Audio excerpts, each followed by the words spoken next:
Começo eu, começo tu? Quem Júlio, prefere? Eu começo? tu quer fazer os anúncios paroquiais para a nossa audiência, Júlio? Vamos fazer os anúncios paraquiais, então. Por gentileza. Bom, inicialmente, então, me apresentando, eu sou Júlio Tibes, sou programador e jogador de Magic e tudo correlacionado nas horas vagas. Então, a ideia é, aqui, vou pegar e falar um pouco junto com o meu amigo, que será se apresentar na sequência, sobre Central, Liga de Gaúcha de Pauper, sobre os playoffs, vamos falar um pouco sobre metagame. A ideia é, vamos abordar em todos esses assuntos e explanar um pouco sobre o que o nosso hobby vem trazendo para dentro do Rio Grande do Sul. Agora, passando a palavra para o meu amigo, se apresente. Tudo bem? Prazer, gente. Eu sou o Pedro Manzoni. Eu também sou conhecido como o juiz da nossa maravilhosa Liga Gaúcha de Pauper. Como o Tibo estava falando, a nossa ideia é produzir conteúdo. Já que nós estamos em 2026, a gente vai ter que aderir. Queremos falar da nossa maravilhosa Liga Gaúcha de Pauper, que já está aí fazendo um aniversáriozinho. É o quinto ano agora em 2026 de Liga. E a gente vai falar sobre 2025, que finalizou agora em janeiro de 2026. Foi quando aconteceram as finais tanto da Central Liga Gaúcha de Pauper e sua, digamos assim, Série A. E depois vamos falar também da Orocar Trophy. Quem são os jogadores, como é que se classifica para chegar lá, o que, que é isso, certo? É isso aí, eu acho que podemos então adentrar ao assunto principal, que é, ok, como é que chegamos nessa questão de temos um playoff, finais? Como é que a gente pega assim e joga isso? É simplesmente vou lá e me inscrevo? Não funciona assim. É, nem tudo é como a gente quer, né? Então, Duas maneiras, né? Ou você é membro de uma equipe, de um time de até 6 jogadores. Inclusive, o Júlio está com a camiseta aqui dos Anunnaki, uma das equipes que pertence aí à Liga Gaúcha de Pauper, uma das 25 equipes que pertence à Liga Gaúcha de Pauper. Depois a gente fala mais sobre isso. Você vai jogar uma temporada e, falando sobre temporada, 2025. A gente teve 10 torneios de 6 a 7 rodadas. Esses torneios são mensais. Eles acontecem tanto em Novo Hamburgo quanto em Porto Alegre. Foi uma maneira de a gente conseguir unir duas das maiores lojas aí da nossa região.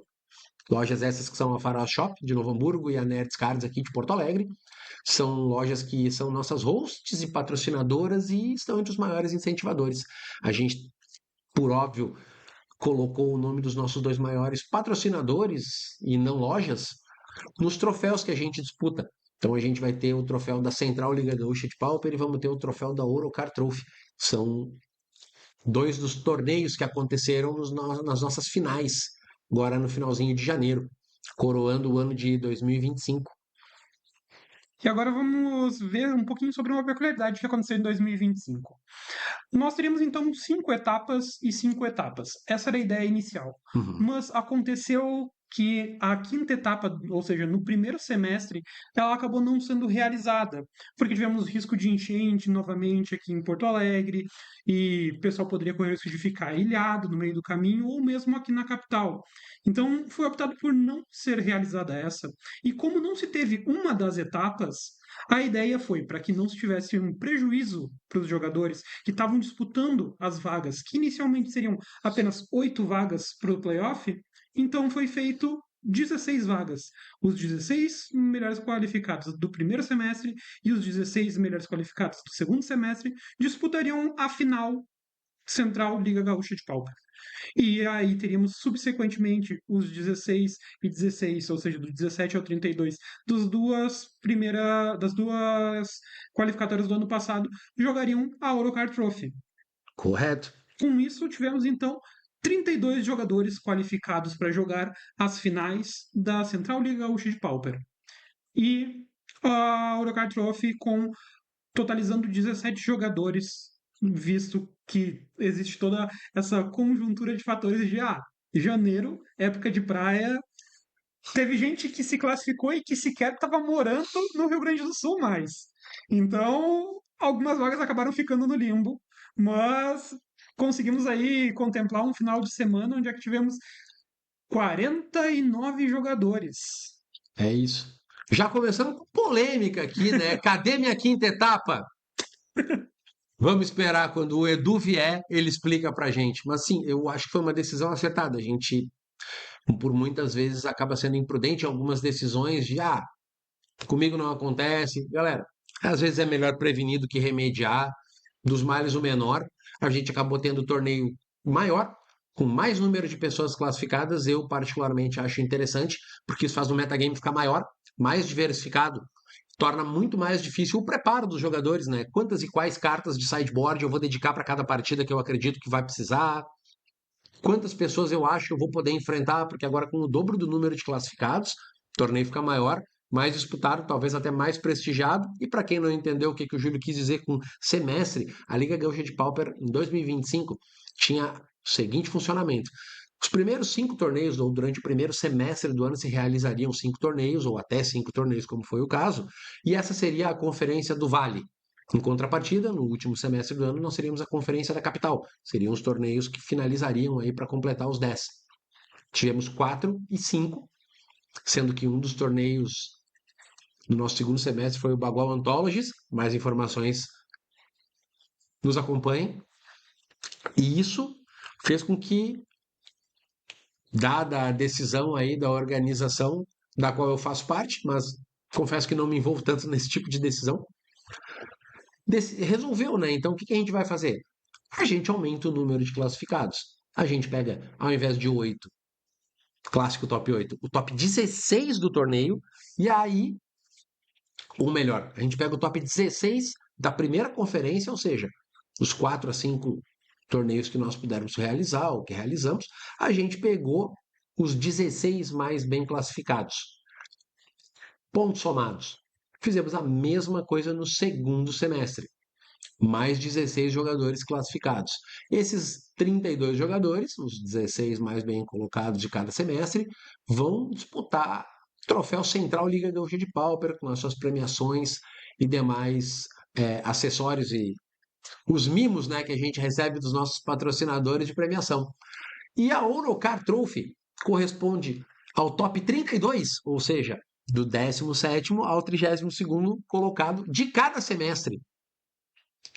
Por que isso é interessante? Porque o vencedor da Orocar Trophy e o vencedor do Troféu Central Liga Gaúcha de Pauper disputam uma partida única, melhor de 3, porque já que ambos recebem um bye para a primeira etapa de 2026, durante a sua primeira rodada eles se enfrentam para disputar a glória, o troféu, a corneta e 2 bundles de edição standard corrente. Não sei se vai ser Lorien, não sei se vai ser Tartarugas Ninja. Eu acho que ainda vai ser Lorien. Eu acredito que sim, talvez vai ser lançado posteriormente à nossa primeira etapa, Uma semana mas depois. ainda essas informações a serem aguardadas. Mas com todas essas questões do que aconteceu em 2025, a gente teve uma pequena mudança também que acarretou em um sistema diferente para as finais. Em vez de ser apenas um mata-mata, confronto direto, baseado nas posições, nós tivemos um sistema de Copa, onde aqui tivemos os 32 jogadores sendo sorteados em grupos de 4 jogadores e assim teríamos o mesmo esquema que temos na Copa do Mundo. 4 jogadores cada grupo, os 2 mais bem qualificados se qualificam então para o mata-mata, e a partir disso segue até se conseguir o campeão. Cara, eu gostei muito desse sistema. Eu confesso, eu. Velho é fogo, né? Eu lembro de ter assistido Copa de 94, Copa de 98, 2002, 7-1, aquela coisa toda, né? E eu fico olhando aqui para esses playoffs, cara, é muito legal. Olha que interessante. 8 grupos de 4 jogadores se enfrentam entre si. Os 2 melhores de cada grupo seguem para a fase de mata-mata. No primeiro enfrentamento, ou seja, nas primeiras 8 partidas, a gente vai colocar o primeiro de um grupo contra o segundo de um outro grupo. E quem começa, quem decide quem começa, quem está mais bem colocado. Então você tem que fazer 3-0 no seu grupo para passar em primeiro para poder começar na sua primeira partida de mata-mata. Que é uma vantagenzinha que fica interessante. né? Copa do Mundo não tem isso, tem no Magic. E aí, a partir de então, decide no dado quem começa. E eu tô vendo aqui, cara, esse metagame foi uma coisa assim que não tem explicação. É loucura, pessoal. Imaginem só. Nós temos ali as finais, 32 jogadores com 18 arquétipos de decks diferentes. E na Eurocard Trophy, com 17 jogadores, nós tivemos um total de 13 arquétipos diferentes. Ou seja, uma variedade que foge completamente da maioria dos formatos do Magic em si. Você olha Challenge, você olha Liga, tu pode procurar no online, tu pode procurar nos torneios IRL. Cara, esse metagame só tem aqui. Já começa assim, ó. Quantos monoheads vocês acham que tinham nesses 40 e poucos, quase 50 decks? É, assustadoramente, nós tínhamos um monohead. Por que eu tô te perguntando isso? É o agro mais rápido do formato. Porque tirando final, todas as partidas têm tempo, 50 minutos. Irmão, regra da vida. E Hum. ninguém resolveu apostar no monohead. Quantos Turbo Fog, quantos decks de pestilência tem aí? Conta pra galera. Não, é assustador, pessoal. Se vocês forem ver, a gente tem uma dominância de formato onde é que temos dois Turbofogs, temos um Gardens, temos um total de quatro Callgates, três Boros Bully, Mono White, ah, a galera assim, ó, em peso apostando no controle o mais pesado possível. Chegamos ao ponto de ter até um R perdido. Cara, eu acho inacreditável, porque assim, é muito interessante de olhar pro todo e perceber ali que a estratégia dos caras é: eu vou olhar quem tá no meu grupo, eu vou olhar de que esses caras jogaram nas últimas 10 etapas. Obrigado, toda a galera da administração aí do bastidor, né? A galera da programação aí que faz isso aqui acontecer para nós. E os caras foram na estatística. Tô sabendo até de gente que trocou de deck na véspera, porque descobriu que estavam explanando a lista. Olha isso! Cara, tá muito bom.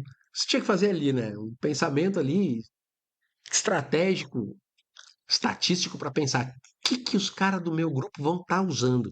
Porque esses caras eu sou obrigado a enfrentar. E se eu ganhar, contra quem que eu jogo? Porque eu posso estar no play ou no draw. É. E depois é mata-mata. Pois então, quando a gente pensa assim em campeonatos como são as próprias etapas da Liga, CLM, todos esses outros campeonatos grandes, onde é que tu vai enfrentar um número gigante de jogadores, mas que é completamente aleatório, tu te prepara com o deck que tu te sente mais confortável, com o deck que tu pensa assim, ok, esse deck eu vou conseguir desempenhar bem, independente das matches que eu pegarem, ou pelo menos não me sentir arrependido disso. Quando a gente tá falando de um sistema de Copa, não. Tu inicialmente sabe quem são os teus três adversários e tu consegue ver a totalidade dos players ali. São 32 jogadores que tu viu jogando durante o ano inteiro. Porque, querendo ou não, eles se classificaram jogando outras etapas da liga. Então tu consegue ter uma ideia de, ok, qual é que é o estilo de jogo desses jogadores. Que esse Então, cara pilota? Como é que ele configura o carro dele? exatamente. Então tem toda essa situação onde é que, ok, esse pode não ser o deck que eu tenha mais conforto jogando, mas talvez ele desempenhe melhor nessa situação específica. E me pareceu que todo mundo fugiu pro controle, ou pro mid-range em si. Ninguém quis apostar no agro, eu vou pro tudo ou nada, sabe? Cara, eu já notei isso daí. Aqui no Sul a galera gosta de uma coisa que é muito legal: comprar carta. Nossa! 10 de dano no oponente ou comprar 5 cartas? O que tu acha que é mais legal?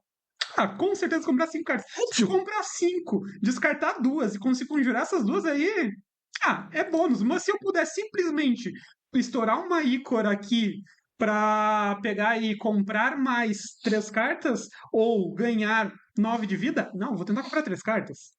Isso daí que tu falou faz muito sentido. Como um fã de Altartron, Affinity e demais decks que compram cartas, eu digo pra vocês, cara, a sensação de fazer comprei três é um negócio inacreditável. É melhor do que fazer Great Furnace e aquele Goblin Guide roubado no primeiro turno, que é uma baita play. Não, assim, ó.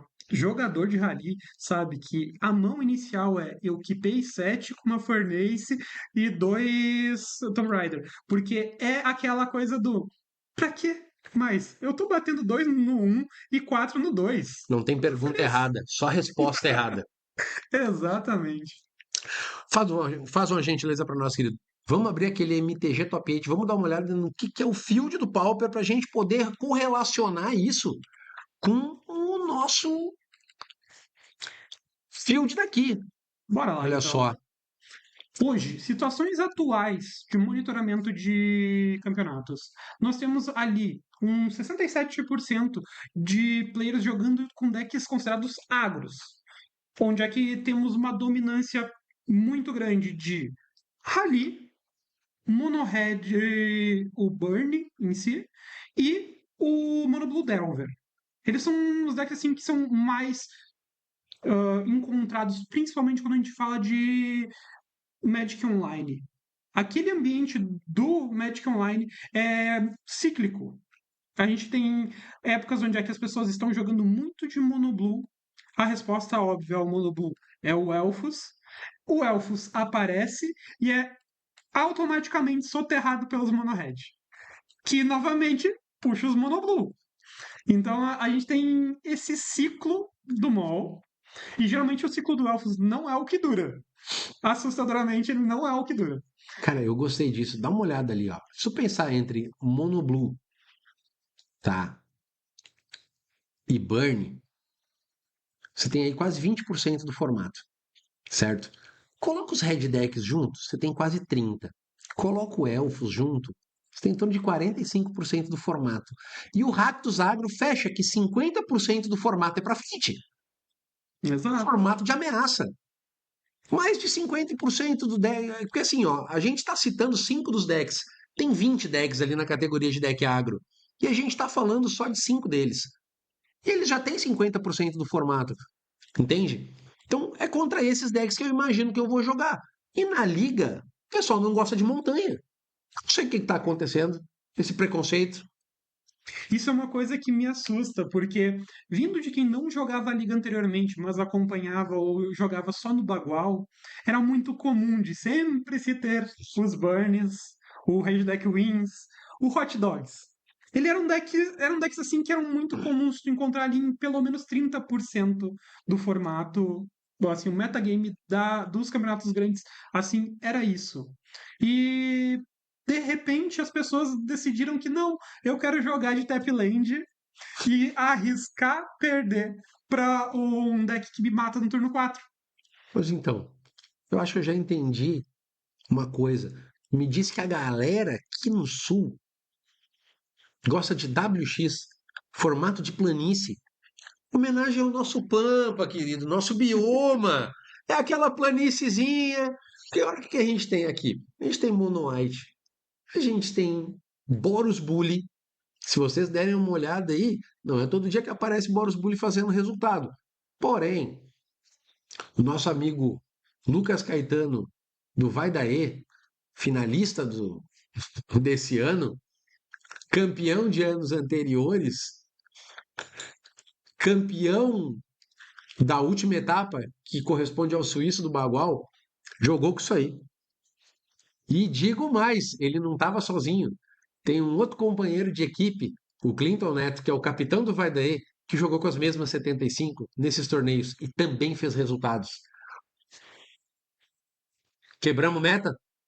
Sabe que eu acho que não é uma questão de quebrar o meta, eu acho que é uma questão de vamos tudo pegar e chegar certinho no calcanhar de Aquiles do gaúcho que tem a mania de gostar de usar além de artefato.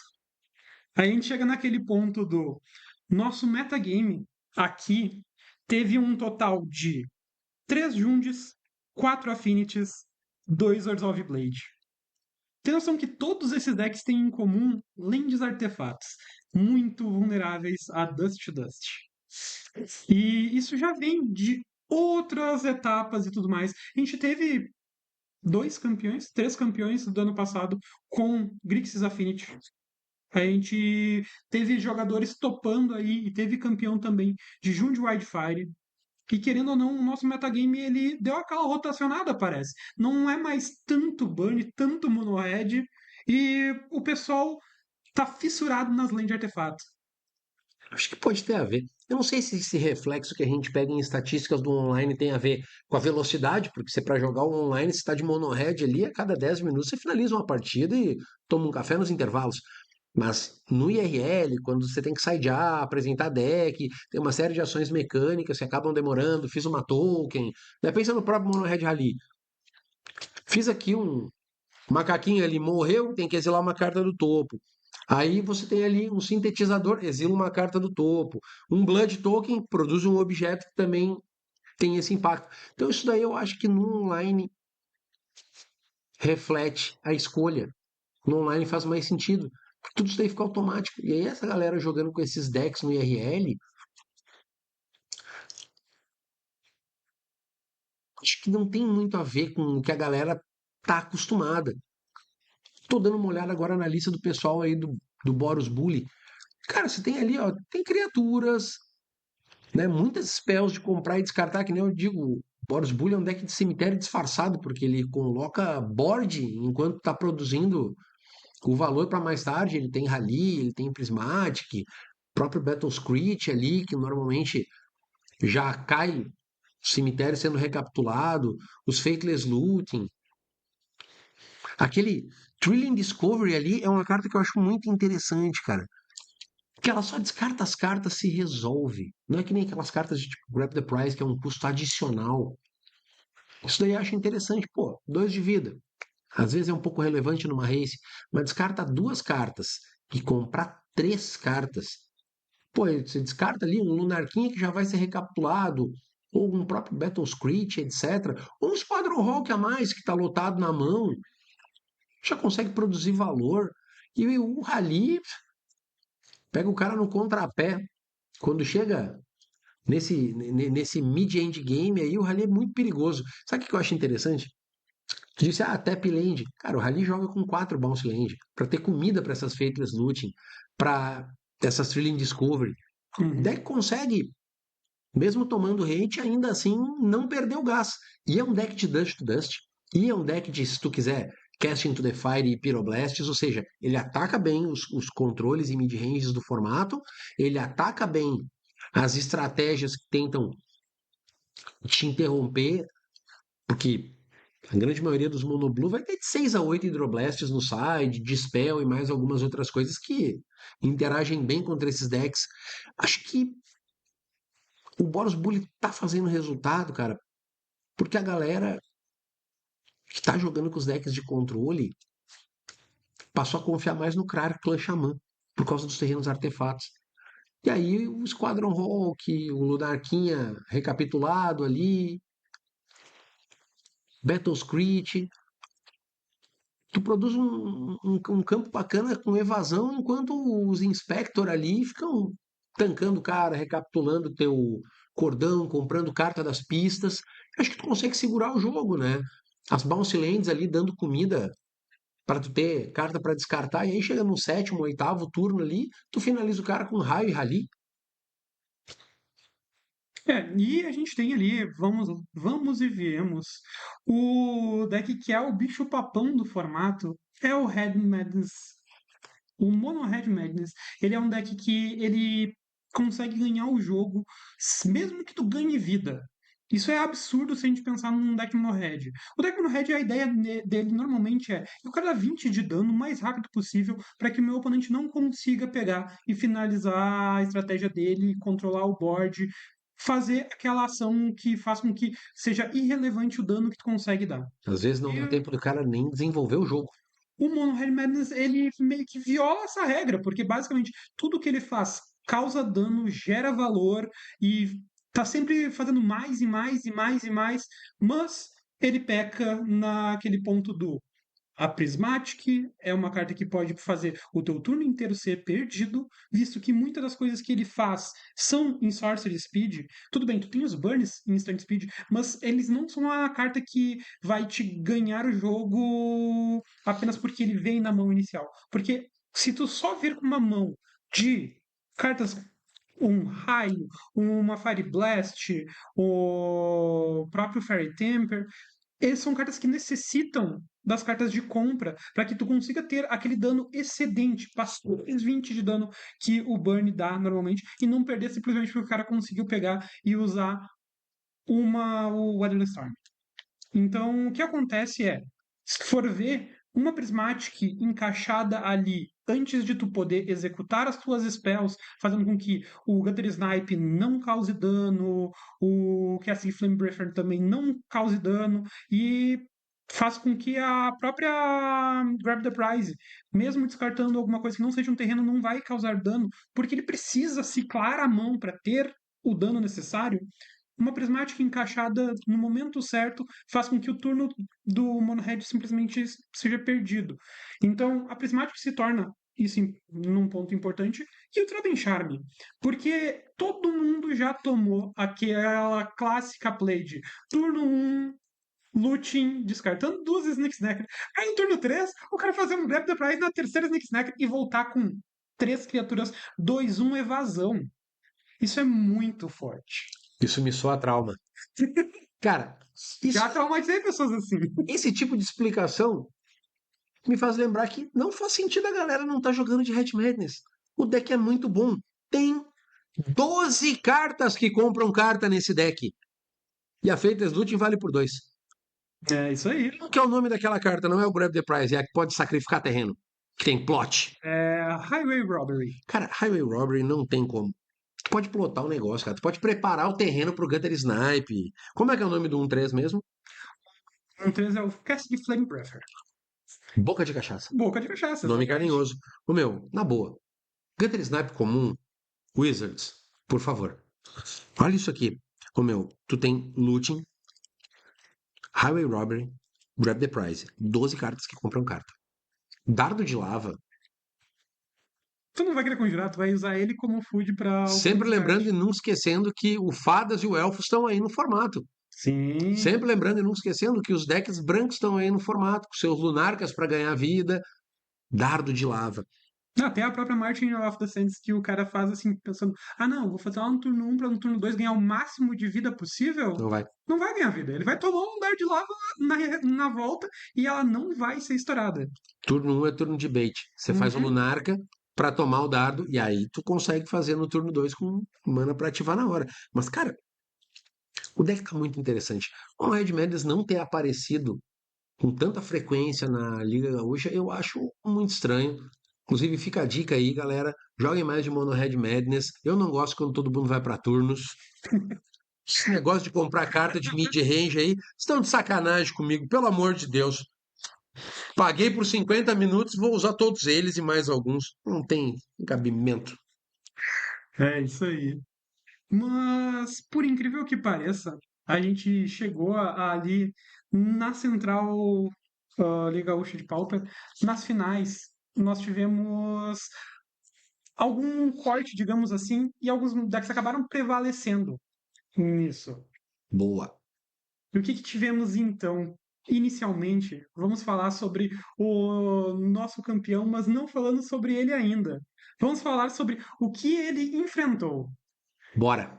O Hector, que acabou se consagrando nosso capitão, nosso campeão da Central Liga Gaúcha de Pauper, ele pegou e conseguiu enfrentar nas quartas e nas oitavas e nas quartas de finais o mesmo deck. Um dos decks mais odiados do formato por muitos. Primeiramente, Hector sobreviveu ao grupo da morte.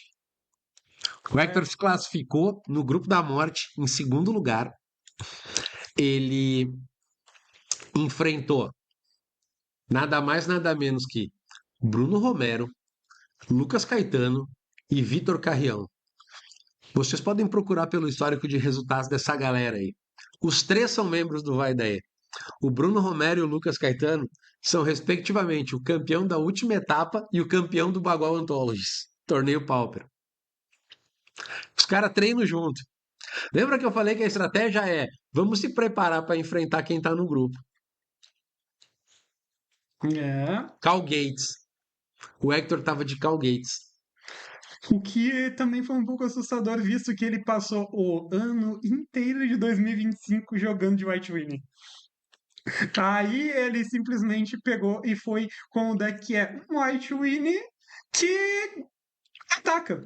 É um White Winnie com Counter Spell. Como assim? É um White Winnie com Counter Spell. Pô, aqui. Muito gentil. Cara, pensa comigo. O Hector foi para a fase de grupos. Ganhou uma Mirror de Gates contra o Bruno Romero. Ganhou do UB do Vitor Carrião. E aí ele perdeu de 2-0 pro Lucas Caetano, que estava de Boros Bully. Passou em segundo grupo. Primeira partida, Hector Wezendonk, da Ordem da Rêmora Mística, versus João Rovani, da Ordem da Rêmora Mística. É. Esse grupo de Copa foi interessantíssimo. No fim, alguns dos enfrentamentos foram extremamente engraçados de assistir. Porque a galera que era das mesmas equipes acabou se pegando muito cedo. Eles se enfrentaram muito cedo. E como o Gil estava dizendo, o Hector, sabe-se lá Deus como, ganhou de 2-0 do Rovani, que estava jogando de quê? Turbo Fog. Não tem como. Não tem como. Como é que você ganha de 2-0 do Turbo Fog? Como é que dá tempo de ganhar de 2-0 de um Turbo Fog se tu tá com um deck que tem mais de 10 terrenos que entra virado? Não só isso, vamos lá. Se a gente estivesse falando de um deck de Turbo Fog que tivesse uma forma não muito efetiva de se livrar de todos aqueles montes de criaturas 1/1, tudo bem. A gente pensaria que, ok, é complicado, ele vai colocar um monte de criatura 1/1, vai atacar uma vez, dar um rally, uma Flare in Pain, conseguiu finalizar em um ataque. Mas só que não era essa a situação. Ele realmente estava enfrentando, para começar, um Turbofog que tinha o Crypt Heads, que além de limpar todo aquele board, ganharia muita vida com isso, o que dificultaria ainda mais de conseguir se voltar atrás ali. Pois é, E né? lembrando que ele estava de Call Gates, mas ele não tinha Flaring Pain. Então, ele tinha que conseguir dar o counter spell no fog dos Turbofogs e conseguir ainda se safar da Pyroblast. Cara, tô falando isso. A gente, quando a gente estiver transmitindo isso daqui, essas informações vão estar na tela? Essa é a ideia. Essa é a ideia? Que a Ótimo. gente pode narrar essa lista pra galera. Que olha só 3 criaturas, 3 Crypt Rats, e aí um Stream of Thought, que é pra matar o cara e milar. Uhum. Esse BG Fog é um BG Fog Gates, Isso. porque ele também tem os portões para verde, preto, que gera tesouro e etc. Achei interessante que ele não tem pelo menos um. Ah, não, tá aqui o portão do basilisco. Tinha que ter Isso. pelo menos um. A Cara, ideia do Portão do Basilisco nesse deck é que ele vai fazer um pump no Crypt Heads e daí poder estourar o Crypt Heads causando muito dano. e ficando na mesa para finalizar no turno seguinte. Exatamente. Mas olha só, uma Darkness, 2 Eviscerator, 2 Fanatical, 4. Ah, desculpa, tô drogado. Isso não aconteceu. Um Darkness, 4 Eviscerator, 4 Fanatical, 4 Paz Momentânea, 2 Barganha, um Respite, 3 Tangle. Esse aí tem que fazer curso para usar. Uma Toxina, 3 Weather the Storm, 2 Campfire, um Reaped Harvest e é uma baita carta. Rampa 2 vezes e é um food, então ganha vida. 4 Icor, 3 Lembas, 2 Nihil Spellbomb. Esses Campfires aqui de main deck, meu amigo, A ideia não é desse longo. deck ele não vai deixar que o agro consiga matar batendo, mas ele ainda tem que sobreviver ao burn. Então, para sobreviver ao burn, ele tem as Weather the Storms no main deck e as Campfire para conseguir ganhar uma vidazinha ali no comecinho do jogo. E a própria Lembas aqui, ó, também, de repente já segura um pouco o jogo. A gente tem meio que um deck que consegue segurar um Rally, talvez um Monoblue. Consegue segurar praticamente todas as estratégias agro do formato com alguma facilidade, né? As pás momentâneas costumam ganhar bastante tempo, enquanto o cara tá fazendo o Icor, enquanto o cara tá comprando carta com as Fanática ou com as Eviscerator. Esse aqui é um dos decks que mais compra carta, acho que do formato. Perde para muito pouca coisa, porque o Manihil compra carta, Lembas e Icor compram carta. Reaped Harvest dá para chamar Rampar de comprar carta? Daquele jeito. Pensa comigo, olha só. 2 barganhas, 4 Fanatical Offering, 4 Eviscerator, mais 10 das cartas que compram duas e precisa do kickerzinho de sacrificar as coisas, né? Só 3 Kauni Garden? Interessante essa lista aqui. A gente está se demorando nessa lista porque o próximo adversário do Hector também estava com mais ou menos o mesmo deck. O que tu achou desse sideboard aqui, Julião?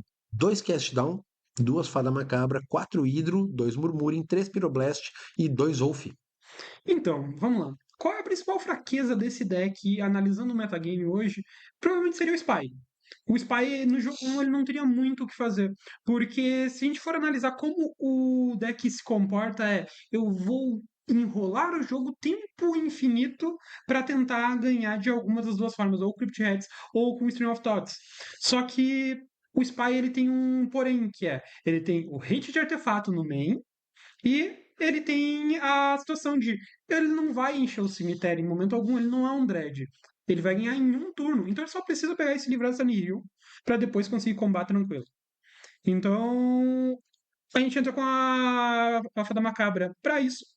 Os Cast Down, eles vêm para tentar, eu acredito eu, se livrar do principalmente do Gutter Snipe, que é outra forma de esse deck ele acabar perdendo por não conseguir responder a tempo o dano todo que o Mono Red Madness traria. E a gente tem aquele combo clássico de cartas de todo deck controle azul que pode gerar mana vermelha. A gente vai ter ali os Pyroblasts, os Hydroblasts, a gente vai ter uma Wincon secundária, que nesse caso ele optou por ser os Murmuring Mystic, e um hatezinho de artefato já com um corpo para conseguir bloquear mais alguma coisa. Aquela coisa assim meio que do básico, porque a gente tem um Jund Gardens transformado em um Turbofog. Interessante. Esses decks de portão têm essa peculiaridade, né? E tem essa alternativa. O cara tá jogando de BG, aparentemente ele é um BG, mas o side dele tem um Four Color ali guardadinho, né? Tem um pack de Hydroblast e Pyroblast. Tem outros decks que fazem isso, o próprio deck do Hector também tem algumas dessas características. Eu vou abrindo a decklist dele aqui também para a gente discutir ela. Gostei muito da decklist do Hector. Ele veio durante muito tempo jogando de Mono White, mas anteriormente acho que ele já tinha tido algumas experiências com outros decks. Eu não estou muito certo de quais eram. Vou Olha só, explanar então um pouco. manda o homem. Quando eu conheci o Hector, eu tava realmente falando com ele sobre a situação de vou jogar aqui com Mono Red porque eu gosto de jogar de Mono Red. Eu sou um jogador de Mono Red, por incrível que pareça. Mas existem várias outras situações. E nisso a gente estava falando sobre a questão do Monoblue. E na época ele jogando de Monoblue e tudo mais. E eu, mas então tu joga muito de Monoblue e é o teu deck de conforto? Ele não. Sabe qual é o meu deck de conforto? O R. Não pode ser. É assustador, mas é isso aí. A gente Me percebe nego. que tem pessoas que simplesmente abandonaram o deck porque simplesmente o deck não consegue performar como deveria no metagame com a evolução que os Modern Horizons trouxeram.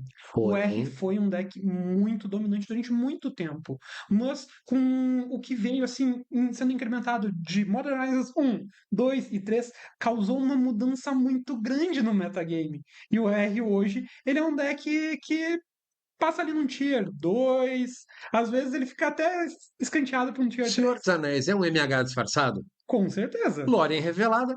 Baita reforço pro R. Exatamente. Trouxeram um reforço para o R, enquanto que pegaram e deram. Temos aqui Crisálida. Tem um Famagem porém. configurado. Tem um porém. Snacker. Tem um porém. Se o senhor se chama Vinícius Raimundi e joga de UR Control, o senhor faz resultado. Não, mas é que o Spock é um caso à parte. Vamos deixar esse pouquinho de lado, porque para a pessoa conseguir pegar 4 matches favoráveis no Bagual seguido, foram 4 affinities que ele conseguiu pegar, e pegou mais uma match e 2 IDs.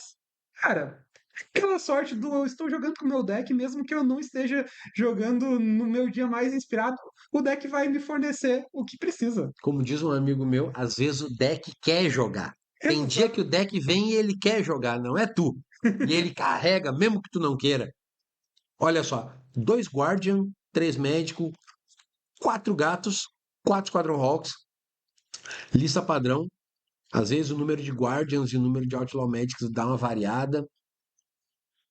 Gostei dessa lista aqui com 4 Lorens, 4 Brainstorm, 4 Counter Spell, 1 Dispel, 4 Prismatic Strands, 2 Traben Charme, carta preferida do Julião, 4 Journey, 4 Modern Age. E os terrenos é aquele packzinho que a gente já sabe, de portões tanto para branco quanto para azul. Portão aquele que faz tesouro são 2.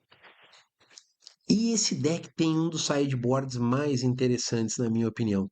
Lembra que tu estava falando, e eu também, a respeito daquela predileção que a galera tem pelo terreno artefato indestrutível? Então, é um deck de Dust to Dust. E se ele quisesse, também poderia ser um deck de Cast into the Fire. Porque ele tem 3 Dust, 1 Dispel, 4 Hydroblasts. Aí ele tem 4 Pyroblasts. Ele tem o terceiro Traben Charme que está no side e 2 Arms of Radar. Mana preta, -2/-2. Acho que a galera entendeu que, já que o pessoal gosta de WX, vamos não tomar aquele Prismatic Strands. Nada de canhonada, nada de dragonada. Arms of Radar. Exatamente. A forma de conseguir lidar com o Boros Bully muitas vezes é exatamente isso. Tu não vai conseguir pegar e eliminar aquele exército de Esquadrão Hawks e passarinhos 1/1 com dano.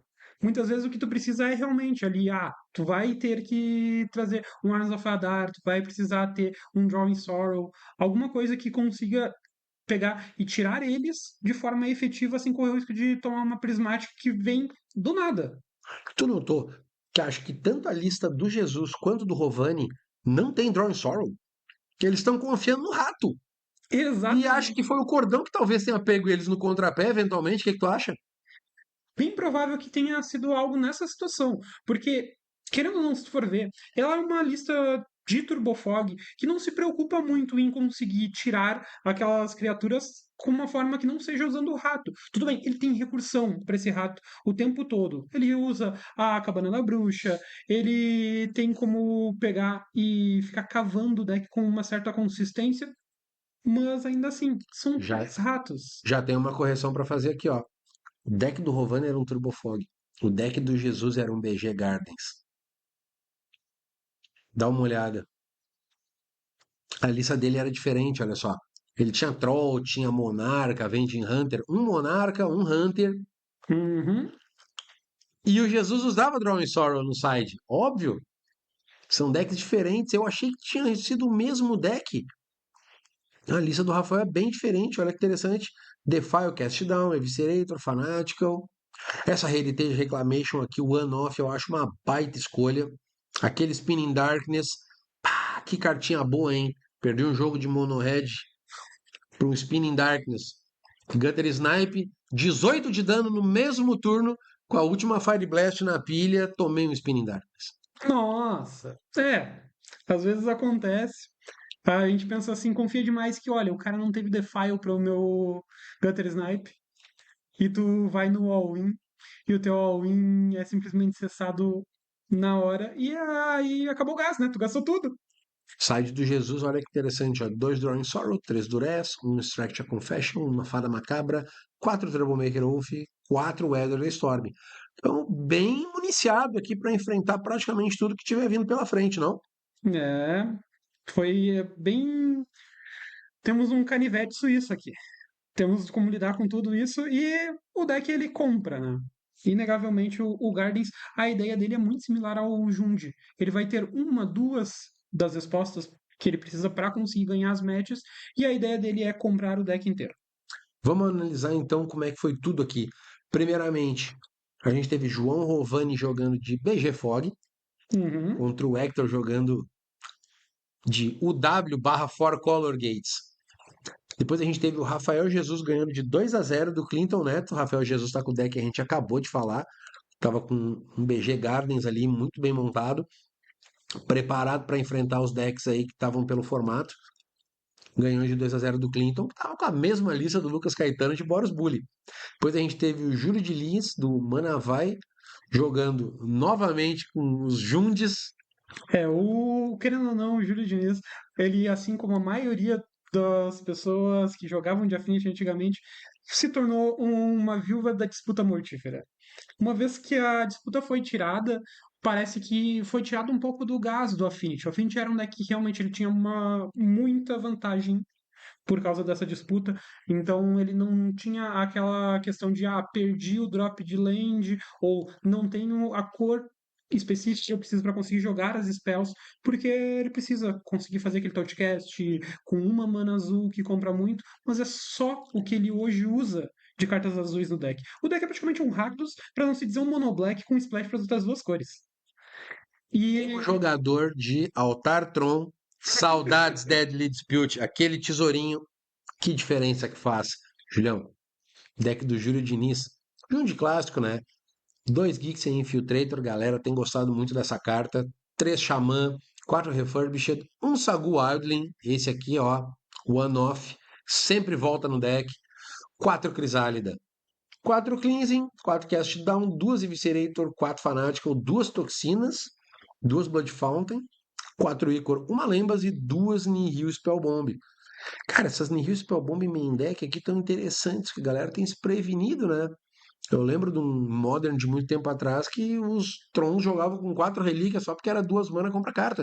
E ao mesmo tempo atacava uma das características de alguns dos decks do formato. Para fechar o main deck aqui tem aquela Munitions.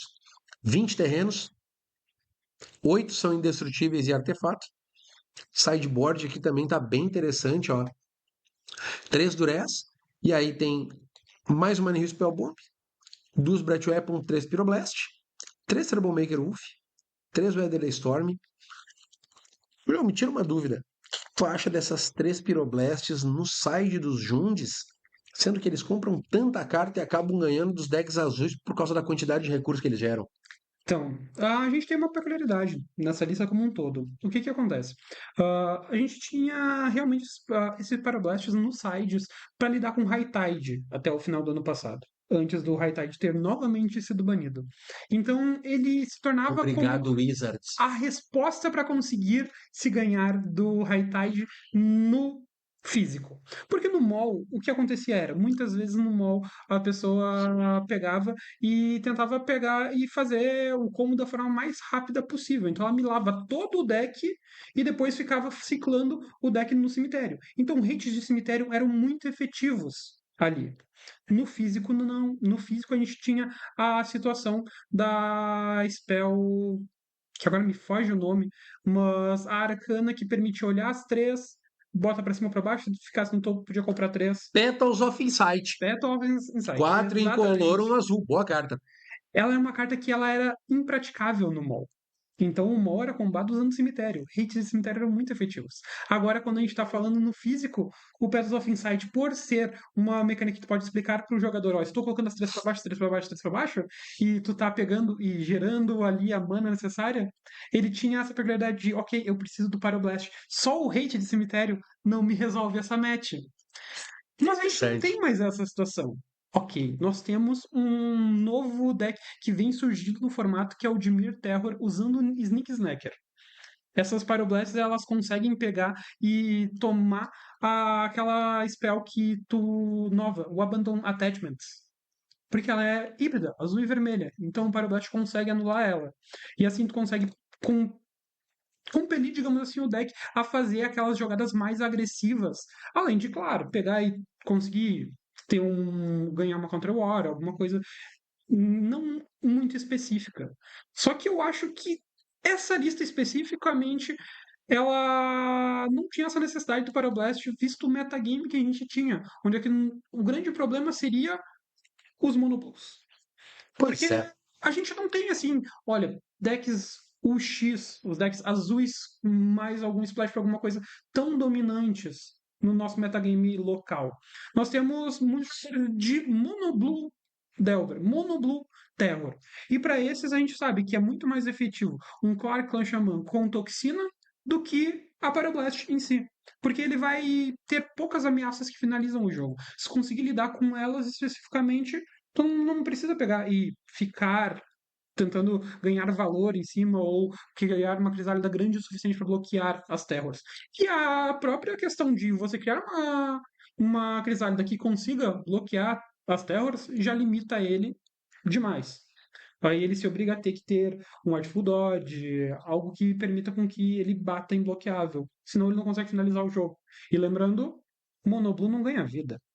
Muito importante. Para fechar a parte de cima da chave, a gente teve o Marcelo Silva jogando sempre de Boros ou Mono Red, só que dessa vez de Spy Combo, enfrentando Gabriel Ribeiro. E o Gabriel resolveu pilotar o deck de cemitérios. Não, não basta ele pensar que vou pilotar um deck de cemitério. Não era um Dread. Não era um Spy. Não era mesmo o Boros Bully, que a gente já chegou à conclusão que é um deck de cemitério. Era um Cycling Storm. Olha que beleza, meu. Olha aqui que delícia. Gabriel Ribeiro, nosso maravilhoso frango, jogando com um Blood Celebrant, que vi ganhar jogo. 4 Drainite Healer, 4 Drainite Stinger. E é o padrão do Cyberstorm. 4 Horror, 4 Impose. Como é que é o nome dessa carta? Impose Ventasaur, meu Deus. 4 Monstros Carabid, 4 Street Rage. Meu, esse deck tá muito interessante. Não é muito a minha praia.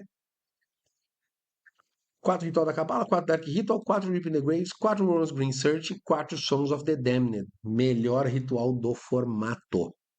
Cara, e pensar que esse deck chegou longe e eu vi ele combar em cima das Nihil. Inacreditável. Essa partida que teve o Gabriel Ribeiro como vencedor. E aí, falando dessa chave, depois os enfrentamentos foram o Hector e o Rafael Jesus, o Júlio Diniz contra o Gabriel Ribeiro. O que Hector que tu acha? passando de novo por cima de outro BG. Falamos dessa parte aqui ou vamos abordar o resto da chave? Vamos terminar essa parte de cima Vamos aqui terminar primeiro? a parte de cima até onde a gente teve a definição de quem é que eram os finalistas. Bora lá. Então, olha lá, ó. Hector contra Rafael Jesus. O Hector ganhou de 2-1, repetindo aí o feito de ganhar de um BG. Primeiro ganhou de 2-0 do João, depois ganhou de 2-1 do Rafael Jesus. E Júlio Diniz perdendo para o Gabriel Ribeiro. Foi essa partida que eu vi. Ele castou um ritual da Cabala, com 7 cartas no cemitério. Diniz respondeu com a Nihil Spellbomb e, meu amigo, a pilha ficou grande. Veio provavelmente aí algum Reciclou ritual. coisa, Sons of the Reaping of the Damned. Graves. A vantagem do Reap of the Graves ser uma instantânea é absurdo, porque Cara, simplesmente tu consegue retornar muita coisa e E é um time muito específico que tu tem pra tentar exilar ele. E se ele voltar, ele vai ter comprado tanta carta, ele vai descartar tudo de novo, ele vai ter um ritual, alguma coisa assim. Então, tu sempre fica na dúvida quando tá jogando Cycling Storm. Se tu quer pegar e parar o combo no começo e deixar ele tentar de novo no turno seguinte, ou se tu vai tentar pifar o combo dele. Só que é muito difícil tu pifar o combo, porque tudo que ele vai executar é instant speed. Ele vai ciclar cartas, ele vai gerar mana e ele vai voltar as criaturas do cemitério. é, cara, pois a gente teve o Hector enfrentando o Gabriel Ribeiro e ganhando de 2-0. E aí o Travencharme brilha, né? Claro. É, a gente tá falando aí aquela situação de realmente nós temos o Charmer pegando e servindo pra pifar o combo, mas ativamente ele tá ganhando vida. E por incrível que pareça, ganhar um pouco de vida pode fazer com que o Cycling Storm não consiga finalizar o jogo. É verdade. Às vezes o cara faz um gato no early game ali, bate umas 2, 3 vezes já é o suficiente para segurar. Indo para a parte de baixo daquela competição maravilhosa de chaves, nossa Copa do Mundo, a gente teve uma Mirror de Affinity. Leonardo Amaral e Cristiano Kilman, meu amigo. Deixa eu procurar essas listas aqui pra gente. Vamos lá, tu abre aí a do. Vou ficar com a lista do Leonardo Amaral. Eu abro do Killman aqui. Bora lá. Essa galera se conhece, já joga junto há muito tempo. São membros da mesma equipe agora. Teve dança das cadeiras. Teve. Soube que até os Anunnakis andaram contratando pessoas aí por fora. Tá, usando Nax em plena expansão, né? Polêmica! Leonardo tá com uma lista padrão aqui. Eu sei que ele Já vi manuseando um planinho de side do nosso ilustre Luffy do Chapéu de Palha. Então o Leonardo tem jogado bastante com esse deck. E às vezes com monoblufadas, mas eu acho que ele tem jogado mais de Grixis Affinity. E o Cristiano Kilman joga de Affinity desde que Magic é Arcbound Magic. Ravager era T2. Exatamente. Desde que Assento do Sínodo saiu no T2. Uma galera que joga aí há bastante tempo, bastante dedicada, vindo compor aí o elenco da Liga Gaúcha de Pauper. Duas listas bem padrão aí, olha, eu vou te dizer que Eu acho que é a mesma lista, então os dois estão usando o. é, eles estão com a mesma lista, eu tenho quase certeza. Porque assim, hoje eles são o mesmo time. Uhum. Gorila Chef deu uma expandida aí, tem Gorila Chef, Babuíno Chef, os caras têm dois times agora. É. Cresceu. É que nem os Anunnaki, hein? Andaram Aham. contratando. Então, praticamente, dá pra se dizer que os dois estavam usando a lista padrão do Luffy ano Dá uma passado. olhada nesse sideboard. Temos por parte do Killman 4 Blue, 2 Breath, 1 Cast into Fire, uma Hydro, um Negate, 4 Pyroblast, uma Red Elemental Blast e uma Thanks. Aqui a gente tem um Krark Clan Xamã de diferença. No lugar Quantos desse Breath Cast Weapon into tem Fire. aí? As Breath Weapons são duas do lado de cá Aqui tem uma. e uma só ali. Pois é, ó, é um Negate, as Pyre e as Red tá tudo certinho, Fangs. Eu acho que a diferença é a quantidade de Blue Elemental Blasts. Aqui só tem duas, aí já tem Aqui quatro, temos não? 4 Blue e uma Hydro. Ali temos duas Blue Quatro. e 4 Hydro. Então temos uma Blue a mais. E É, claro que Clan Shaman por parte do Specula. é o E medo do por Mono parte do Red. Killman, a gente veio com Cast into Fire, provavelmente para tentar lidar com elfos, fadas, algo assim. Justo. E a com a mais também, já provavelmente esperando aí esses bichinhos voadores chatos que atrapalham a vida da frente. Então, olha que interessante. Essa Breath Weapon aqui eu acho que acabou fazendo falta. Sabe por quê? Porque o Leonardo Amaral ganhou de 2-1 essa Mirror de Affinity. Depois a gente teve o Lucas Caetano ganhando do Gabriel Rocha numa Mirror de Boros Bully de 1-0. Para depois o Lucas Caetano ganhar de 2-1 do Leonardo. As E Breath eu, tô, Weapon comeram os e eu passarinhos. tô vendo que foi bem aquilo que a gente falou. O Boros Bully tá bem posicionado contra esses decks de global, porque a global que o Affinity tem nesse caso é o Krark. E ele não vai pegar Não pega os as passarinhos. tokens. E os Breath Weapon, até mesmo um Catch into Fire, ele não vai conseguir tirar, por causa que vai vir Prismatic. Só tem uma munitions, né? Ele não consegue encontrar a tempo que ele precisa. Isso foi Uhum. interessante. Meu velho, a gente tem depois Luan Pizio contra Felipe Hartmann. O Luan Pizio ganhou do Felipe de 2-0. Eu vou dar uma olhadinha aqui. O Luan tava jogando de quê? Cadê? Ele tava jogando com o mesmo Orzhov que ele ganhou lá em São Paulo, Tem no razão, Liga ele tava de Fest. Orzhov Blade. E de que o nosso ilustre estava jogando aqui? O Hartmann jogou muitas vezes White de Wing. heróico. Só que eu já vi ele jogando com tantas coisas diferentes também. Tive o desprazer de enfrentar ele com um Walls Combo, pra ter uma ideia. Eu acho que esse aqui é aquele Nia Gates, não? Ele é um. Aqui Felipe Hartmann e é o único Felipe que nós temos nas finais. Então acabamos de descobrir o Vou sobrenome supor, dele. vou supor que o Felipe estava jogando de Naya. Não, ele tava jogando de. É isso aí mesmo, não é Gates, não era um Cal. Hum. Felipe Então, acabou perdendo para o Luan Pizio com aquele Orzhov Blade cansado. me assusta que o Orzhov Blade ele não é pra conseguir lidar tão bem contra as matches que tem muita criatura e que compra muita carta, como é o caso dela. Querendo ou não, o que acontece aqui? Ele vai ter a remoção que tira o Guardião do Pacto das Guildas. Esse Naya Gates, ele é um deck muito particular, porque o que ele tem que ganha matches, geralmente, é o fato do Guardião do Pacto das Guildas ser uma carta que é muito difícil de ser removida. Ela é Carregar um manto de tatu? e ela consegue carregar o manto de tatu, exatamente. Então, uma vez que tu tem um guardião, um pacto das vidas com um manto de tatu e um portão do basilisco bufando ele, E a moça, não Crisálida? para. Se ninguém fala. A Crisálida, querendo ou não, ela acaba sendo meio que uma coadjuvante. nesse Júlio, deck. não vou me Ela é demorar aqui, porque três olha só, corpos. o Luan ganhou. Para enfrentar quem? Guilherme Canuto, que venceu o Jerônimo Pereira. O Canuto tá jogando de Mono White desde sempre.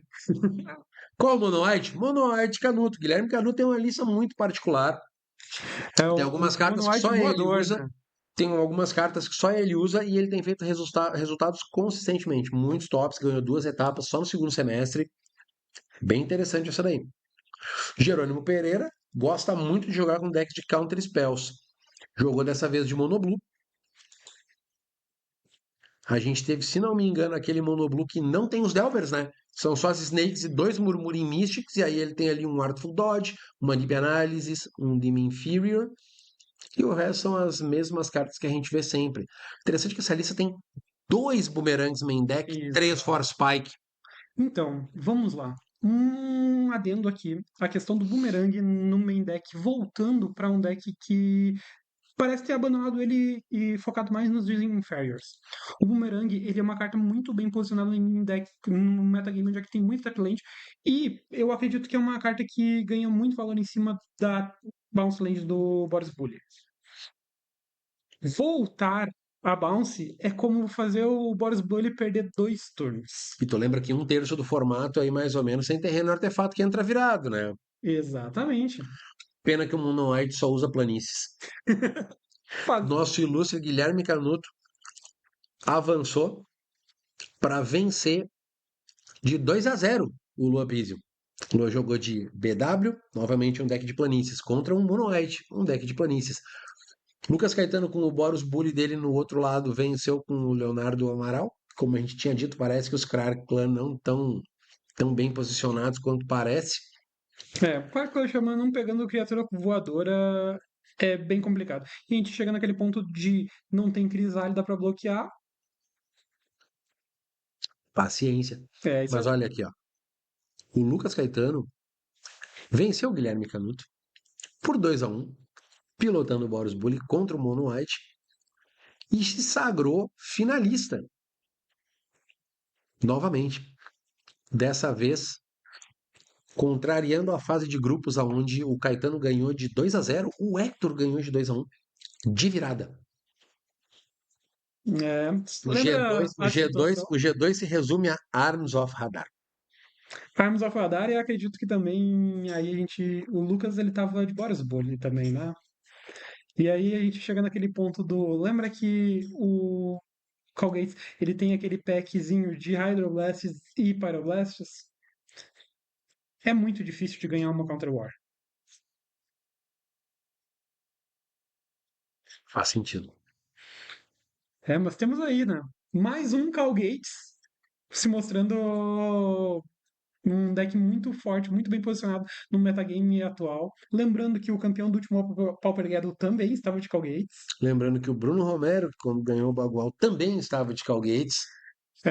Temos aí 3 resultados expressivos em campeonatos grandes nos últimos 2 meses. A galera tem gostado de jogar de Calgates, né? É, Deixa eu dar uma olhada aqui, que agora eu quero ver se a gente tem muitas diferenças entre as listas do Bruno Romero e do Hector. Vou fazer o seguinte, vou pegar de novo a lista do Hector aqui. Tem a lista do Bruno para nós? a da final, né? Isso. Então vamos lá. Vou pegar aqui. Deve encontrar na fase de grupos, porque o Bruno não estava no mata-mata. Ele perdeu, parece que pro Caetano e pro Hector na fase de grupos. O Caetano ganhou de todo mundo. Ah, ele estava de Calgates também nas finais. Então já pegamos aqui.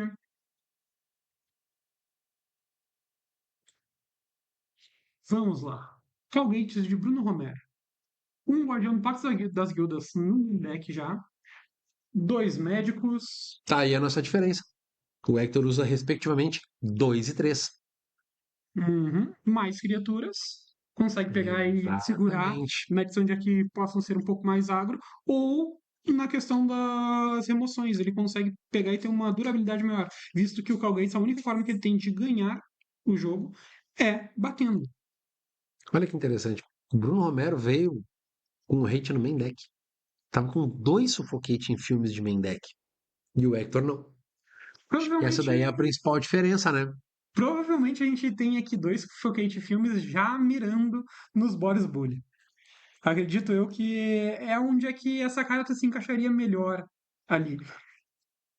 Então, olha só. Essas são as duas cartas que essa lista de main deck tem de diferente. E o sideboard dos caras é igual. É, dois O Adar, Bruno um Dispel, três Dust Dust, quatro Airo, quatro Pyro e um Traben Charme. É o mesmo tá pack. explicado. Eu acho interessante. O que que tu pensa? Esse Suffocate em filmes aí, ele meio que não dá uma informação a respeito do que tu pode ter no teu sideboard, porque o Arms of Radar obviamente não vai pegar o cara no contrapé, a menos que seja com o tesouro do Ripgate. Normalmente você vai fazer um portão virado, nomeando preto. É, o que temos aqui também é a situação de, ok, tem o Replicate para gerar o tesouro, então não é tão perdido. O Suffocate Filmes mesmo, em muitas matches, ele pode simplesmente ser ciclado para se comprar mais uma carta. Mas eu acredito que vir de forma responsiva no Game 1 não é o que o Cal Gates quer fazer. Porque o Cal Gates muitas vezes se torna um jogo muito arrastado, muito preso. Então tu quer ser o agro, tu quer ganhar o jogo 1 para forçar com que o jogo 2 tu consiga pegar e segurar melhor e ganhar. Ou então simplesmente perder o jogo 1 rápido o suficiente para conseguir subir as respostas necessárias e ganhar o jogo 2 e 3. Ah, sempre pode recolher mais cedo quando percebe que o jogo está perdido. Eu acho Exato. interessante que o Hector botou 2 Guardians, porque essa carta foi importante em diversas das partidas que eu assisti. Uma cópia a mais aí a tua probabilidade melhora bastante. Quantidade de Outlaw Magics ali. Quando essa carta saiu, a galera cogitou bastante, porque esse deck já estava jogando, já estava fazendo resultado. Eu não sei. Eu acho que o Guardian of the Guild Pact é uma carta muito boa e tem pouca resposta para ele no formato. Porque se tu pensar que os Squadron Hogs e os gatos garantem que você não toma os éditos da vida, o Guardian em 2 turnos, no máximo 3, está fechando o jogo. Uhum. Mas sabe qual é que é a grande questão do Guardião em si? É que num meta onde nós temos muita crisálida, ele não consegue ser tão relevante. E não é porque a crisálida fique maior do que ele com o portão do basilisco ou qualquer coisa do gênero. É simplesmente o fato da crisálida ser incolor. Então, tu tendo criaturas para bloquear o guardião, ele não vai fazer aquela situação de, ó, conseguir ganhar o jogo simplesmente porque estou batendo uma criatura imbloqueável. Pois é, eu estava dando uma olhada aqui. Só que não tivemos tantas crisálidas Então, só o Diniz. do Os pessoal que outros passou. decks, os outros decks não tem muito o que dizer ali. A galera não tinha Crisálida, logo não tinha muito Malevolent Rumble, Token de Eldrazi ou coisa do tipo, que é o que segura o Guardian. Exato. E aí o Colgate pegou e brilhou demais, né? Interessante. Até porque normalmente se o Guardian bater, o Mirim Force era menor que ele, né? Vamos combinar. Com certeza. O Guardião, ele por si só, ele já tem um corpo muito relevante, né? Porque esse 2/3 garante que ali tu tenha três portões, ele já vai ser maior. Ele já vai matar e sobreviver. Justo.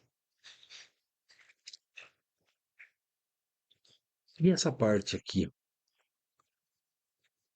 A gente já Agora a falou. gente segue então. Eu não sei se eu tenho tempo para tudo isso.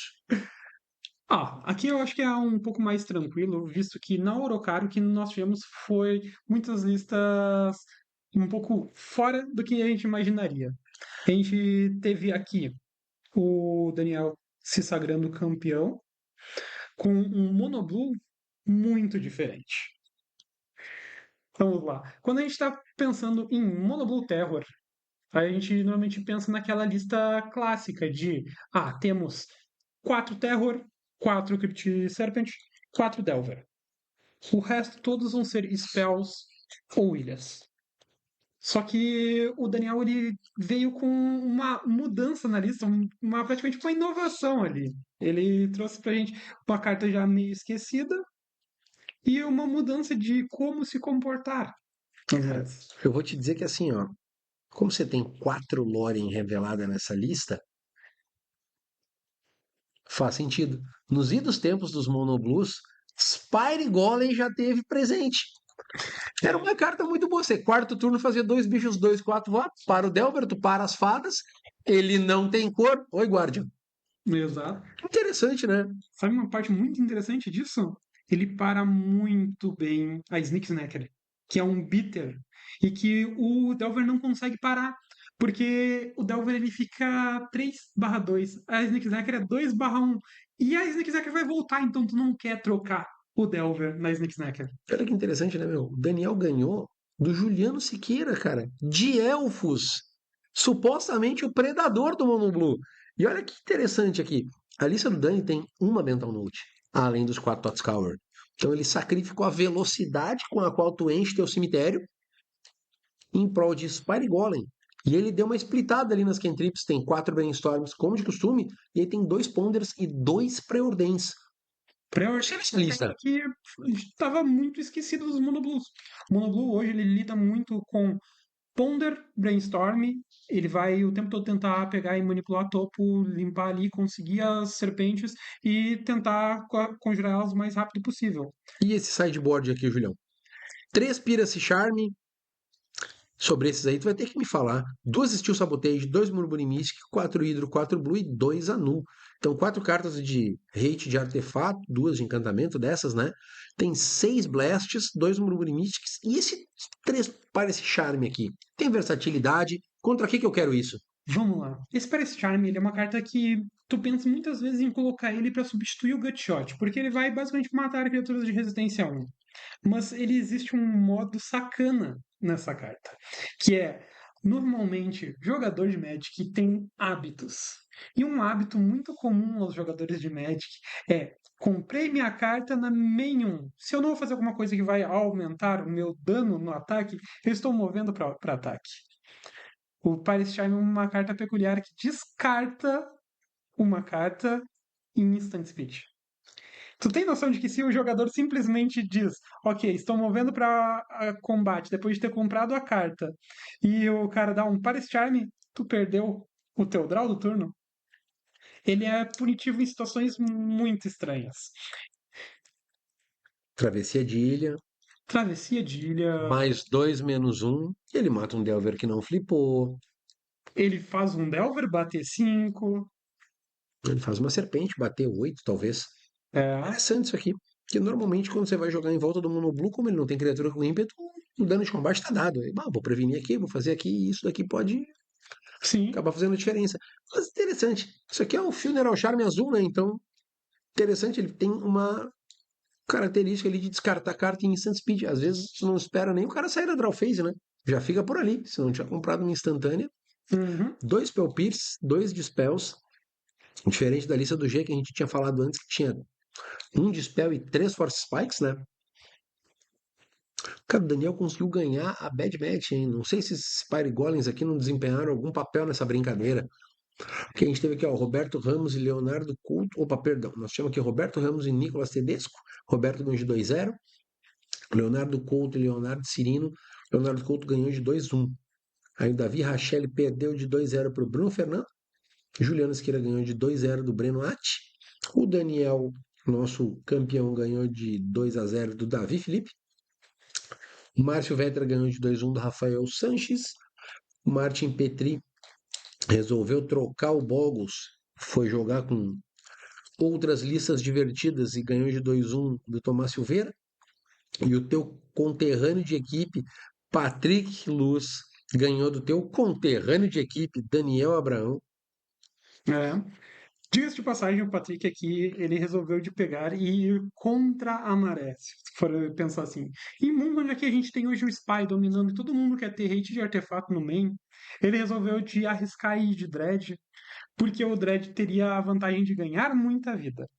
E realmente, muitos dos decks hoje, pensando em plano agro o tempo todo, se o Dredd ganha muita vida, vida infinita, daqui a pouco ele consegue. Vida infinita, entre aspas, né? Ganha muito mais vida do que o oponente conseguiria tirar.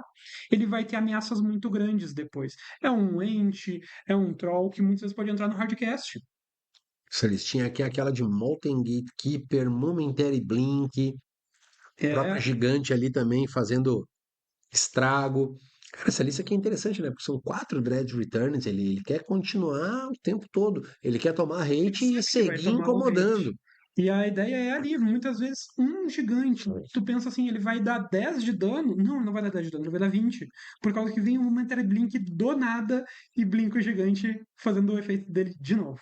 Dá pra esperar o nosso adversário tentar o hate de cemitério para É, conseguir se defender. Gostei dessa lista aqui do Patrick, bem interessante. A gente teve, deixa eu voltar para nossa tela aí,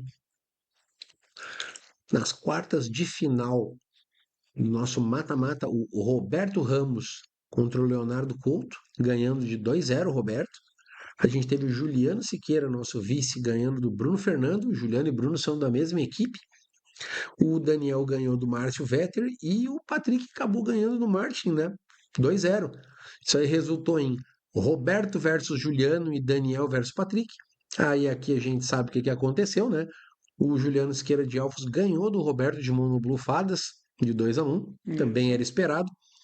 E o E o Mono nosso Daniel Antunes ganhou do Patrick de 2-1.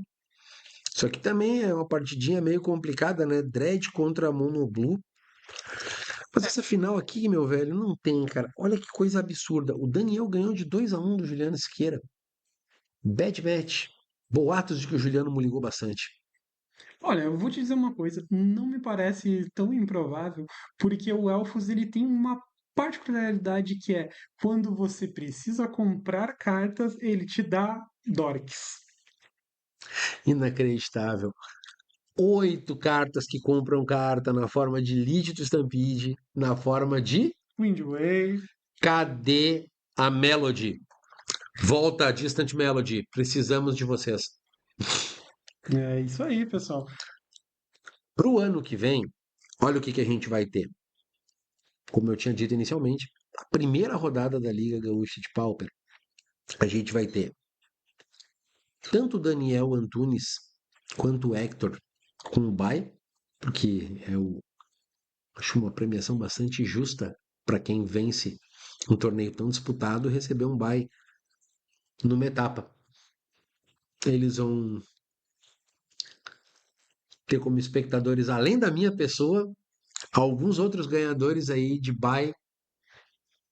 É, temos aí circuito de o, a Liga Gaúcha de Pauper Trials rodando já temos algumas pessoas onde é que a gente está tendo uma peculiaridade nessa primeira parte, nessa primeira etapa de trials, onde mesmo times que tenham dois times e consigam totalizar 6 jogadores, se um dos jogadores ganhar um trial, ele consegue ganhar uma vaga extra, um bye extra para um outro companheiro de equipe.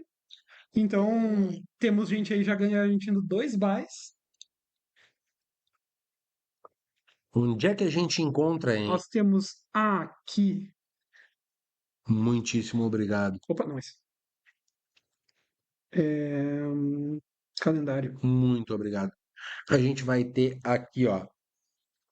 Tivemos. Vai ter, não. Tivemos Tivemos. o da Nerds. Eu já tenho essa informação, ó. O primeiro bye aconteceu durante as finais. Essa foi uma história engraçada. O Gustavo Salles, que é capitão do Gorila, chefe, ganhou de 3 dos Vai Daí num trial. O Hector tem companhia para dividir essa paternidade? Fica aí a questão e o bullying do juiz. Dia 31 na Nerds Cards, além do Hector, além do Daniel, além do Gustavo, a gente teve o Matheus Sadowski, do Mulligans, sagrando campeão. Então o Matheus tem bye 1. E como o Mulligans estava com o time completo, ele deu o bye 1 também, regra, né? Sou contra, não dá para dar 2 byes. Pro G Pereira. Então a gente já tem aí 5 jogadores que tem bye 1 nessa nossa primeira etapa. Isso daí fica a dica então, galera, ó. Se vocês quiserem tentar um benefício para jogar uma etapa da liga, conseguir bye quando você tem um torneio de 7, talvez 8, entre parênteses, meu Rodadas. sonho de princesa, rodadas. É. Fogo de 8 rodadas, meu velho, é a galera que vem de longe, a galera que vem de fora, que tem que percorrer N quilômetros. Só tu olhar, olha só, imagina a galera que vem de Santa Maria. Imagina a galera que desce a serra. Ó, Galera que tá vindo aí, ó, do interior de Pelotas. Tô sabendo, inclusive, que o pessoal de Santa Catarina tem um time inscrito. Já Primeiro temos. time inscrito dos 25 times inscritos da Liga Gaúcha de Pauper. Falando em times, vamos rapidinho? Bora lá. Olha que interessante. Para esse ano a gente vai ter 25 equipes. Manavai, Slivers, Xaxanons Team, Ordem da Rêmora Mística, os Anunnaki Grey, os Ratos de Lotus, os Anunnaki Green, Hexproof Boggles. Se não me engano, essa galera aqui é do interior. Tem o CSKA Valley e o CSKA Capital. A gente tem o Gorila Chef e o Babuíno Chef. A gente tem o Nameless. Galera não quis pôr nome na equipe. Temos o Team ZO, ou ZO, eu não tenho certeza, mas acho que isso é Zona Oeste. Tem o GKS Dragons. Vem daqui, em homenagem ao Vai Daê, que está expandindo. Mana Rock Team. Xaxanons Renegados. Parece que o Xaxanon tem uma segunda equipe. Magos da Lua. Magic Girls. Parece que as meninas resolveram montar uma equipe aqui. Tem o Mulligans Alpha e o Mulligans Ômega. Olha só, É o início e o fim. 2 buys no mesmo trial, eles querem isso.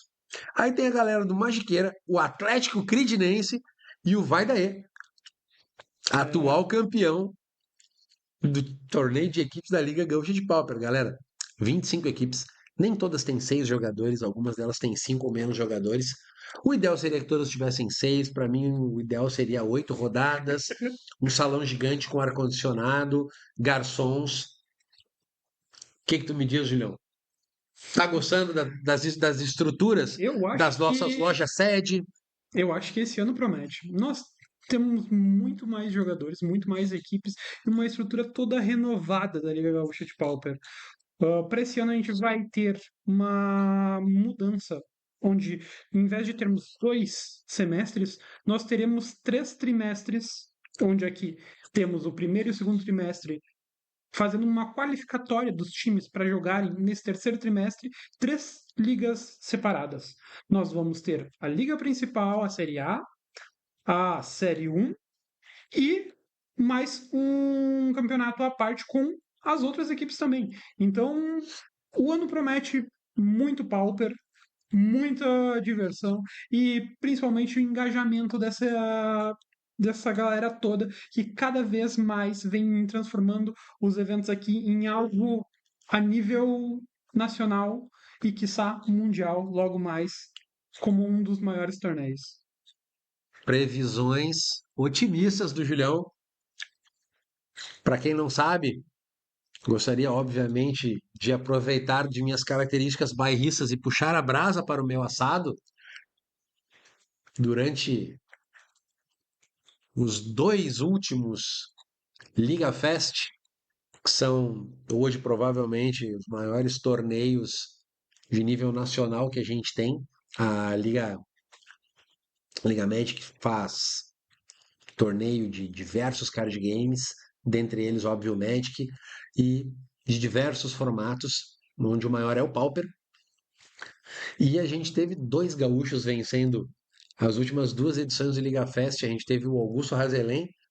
O Augusto, se eu não me engano, Jogando de Mono Red Madness. exato, é o que eu quero ver aqui onde é que tá o time do Augusto. Augusto lá embaixo, Mulligans, Qual deles ele tá, hein? no Será? Alpha. Vamos dar uma olhada aqui. Tá. Aqui. Muito obrigado. Então, vamos de. Vamos procurar ele aqui. Vou ver aqui. O Augusto tá no mesmo time do Luan. Olha, temos então uma mudança aí. Teve dança das cadeiras, Teve amigo. dança das cadeiras já. Achei CSKA Capital, não é não? Exatamente. Bingo, olha ali, ó. Gabriel Rocha, Luan Pizzi, Rafael Jesus, Augusto Razelém, Daniel Krug, Fábio Fraga. Também conhecido como franquia do nosso senhor Eduardo. Franquia! Reza a lenda que ele disse que não tem nada a ver com esse time aí. Isso daí é franquia. Julião hoje veio polêmico. Julião hoje veio polêmico. Julião, olha só. Vamos de polêmica então. Vamos lá. Dadas as atuais circunstâncias, 3 nomes para o campeão da primeira etapa da Liga Gaúcha de Pauper. Minhas apostas. Campeão da Liga Gaúcha de Pauper da primeira etapa são o Canuto, o nosso querido, não sei se aposenta ou não aposenta, que é o nosso Lucas Caetano, que, querendo ou não, quando ele tá bem, ele tá muito bem. Às vezes o deck E quer quando jogar. ele não Às quer, vezes o deck quer parece jogar. que nada facilita. E eu vou puxar a brasa um pouquinho pra mim. Vai. Eu vou jogar uma etapa aí que eu vou tentar ir sem pressão no lombo, então eu quero esse título da primeira etapa. Júlio Tibes, capitão dos Anunnaki.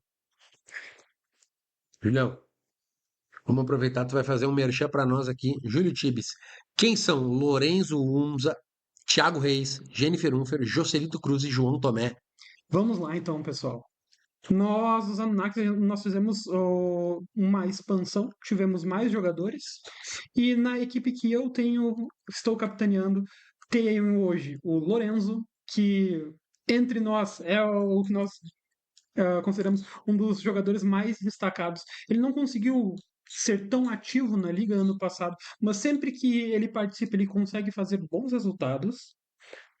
Thiago Reis, que é o nosso jogador de azul esplechado para qualquer coisa. O X. Exatamente. Temos a Jennifer, que é a esposa do capitão do outro time. Afinal de contas, Rivalidade na equipe. Olha isso. é isso aí. Que vai estar vindo aí jogar a sua primeira etapa da Liga Gaúcha de Pauper. Jennifer tem jogado de Monoblue, eu vi ela em alguns regulares. Exatamente, terror do. O terror do terror. Tá. E Joselito, que é um amigo muito grato meu, que é da Serra Gaúcha, e agora vai começar a participar da Liga Gaúcha de Pauper, mas que, diga-se de passagem, é um jogador de Magic de longa data, então pode-se esperar grandes resultados dele. E essa última contratação aqui, E então, estamos ali pegando e resgatando alguns jogadores João Tomé, da o nossa Kibatin. Tibatim, exatamente. O Kibatin não tá esse ano, né? Não conseguimos, não teremos Okiba esse ano, porque conseguimos pegar e resgatar os Okibas para o nosso disco voador. Olha só.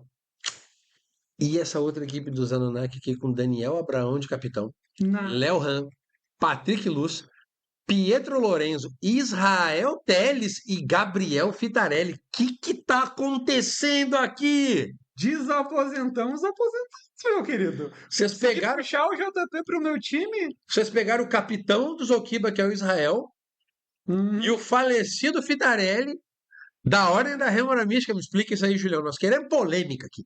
É isso aí, né? Fazer o quê? Quando se for ver, nossa equipe ali pegou e desaposentou vários jogadores. A galerinha que estava muito focada ali só no Commander e tudo mais, a gente chegou e disse: não, não, não, não. Vamos jogar um pouquinho X1, bora lá. E aproveitamos e já conseguimos trazer o pessoal do Okiba junto aí pro nosso disco voador. Ó, vou te dar um palpite aqui, ó. Na minha opinião, Canuto e Caetano são alternativas muito seguras para palpite. Vou te dizer aqui, ó. 3 dos meus palpites. Um é um Sleeper Agent que pertence ao Vai Daí. Eu acho que o Vitão vai ganhar essa etapa. Vitão e seus decks de controle. Ô, meu, o Vitão vem fazendo alguns resultados. Ele foi sacrificado em nome do time diversas vezes, Sei como é. abduzido pelo fantasma do Vai Daí. Acho que o Vitão vai ter um desempenho interessante. Eu acho que aqui, ó, no Mulligan's Alpha, eu acho que talvez a gente tenha alguma surpresa. O Matheus Sadowski já ganhou a etapa, já fez resultado. O Jason Fabretti está no mesmo time dos caras, acabou de ganhar um torneio lá da Liga. O Cleon Lemos tem tido uns desempenhos bons. Felipe Braga está voltando. E o nosso ilustre Pepperoni, fechando com chave de ouro, nosso querido Jarbas Martins. Eu acho que esse time aqui pode dar trabalho. Acho que aqui vou deixar um palpite para juntar com o Vitor Carrião. Jason Fabretti, acho que tem chance de fazer um bom resultado. E depois, meu velho, o capitão do Nameless é a minha próxima aposta. Guilherme Barcelos, conhece esse? No Malto conhece. Rivenix. Já. Já esbarrei com ele em algumas etapas aí da liga também.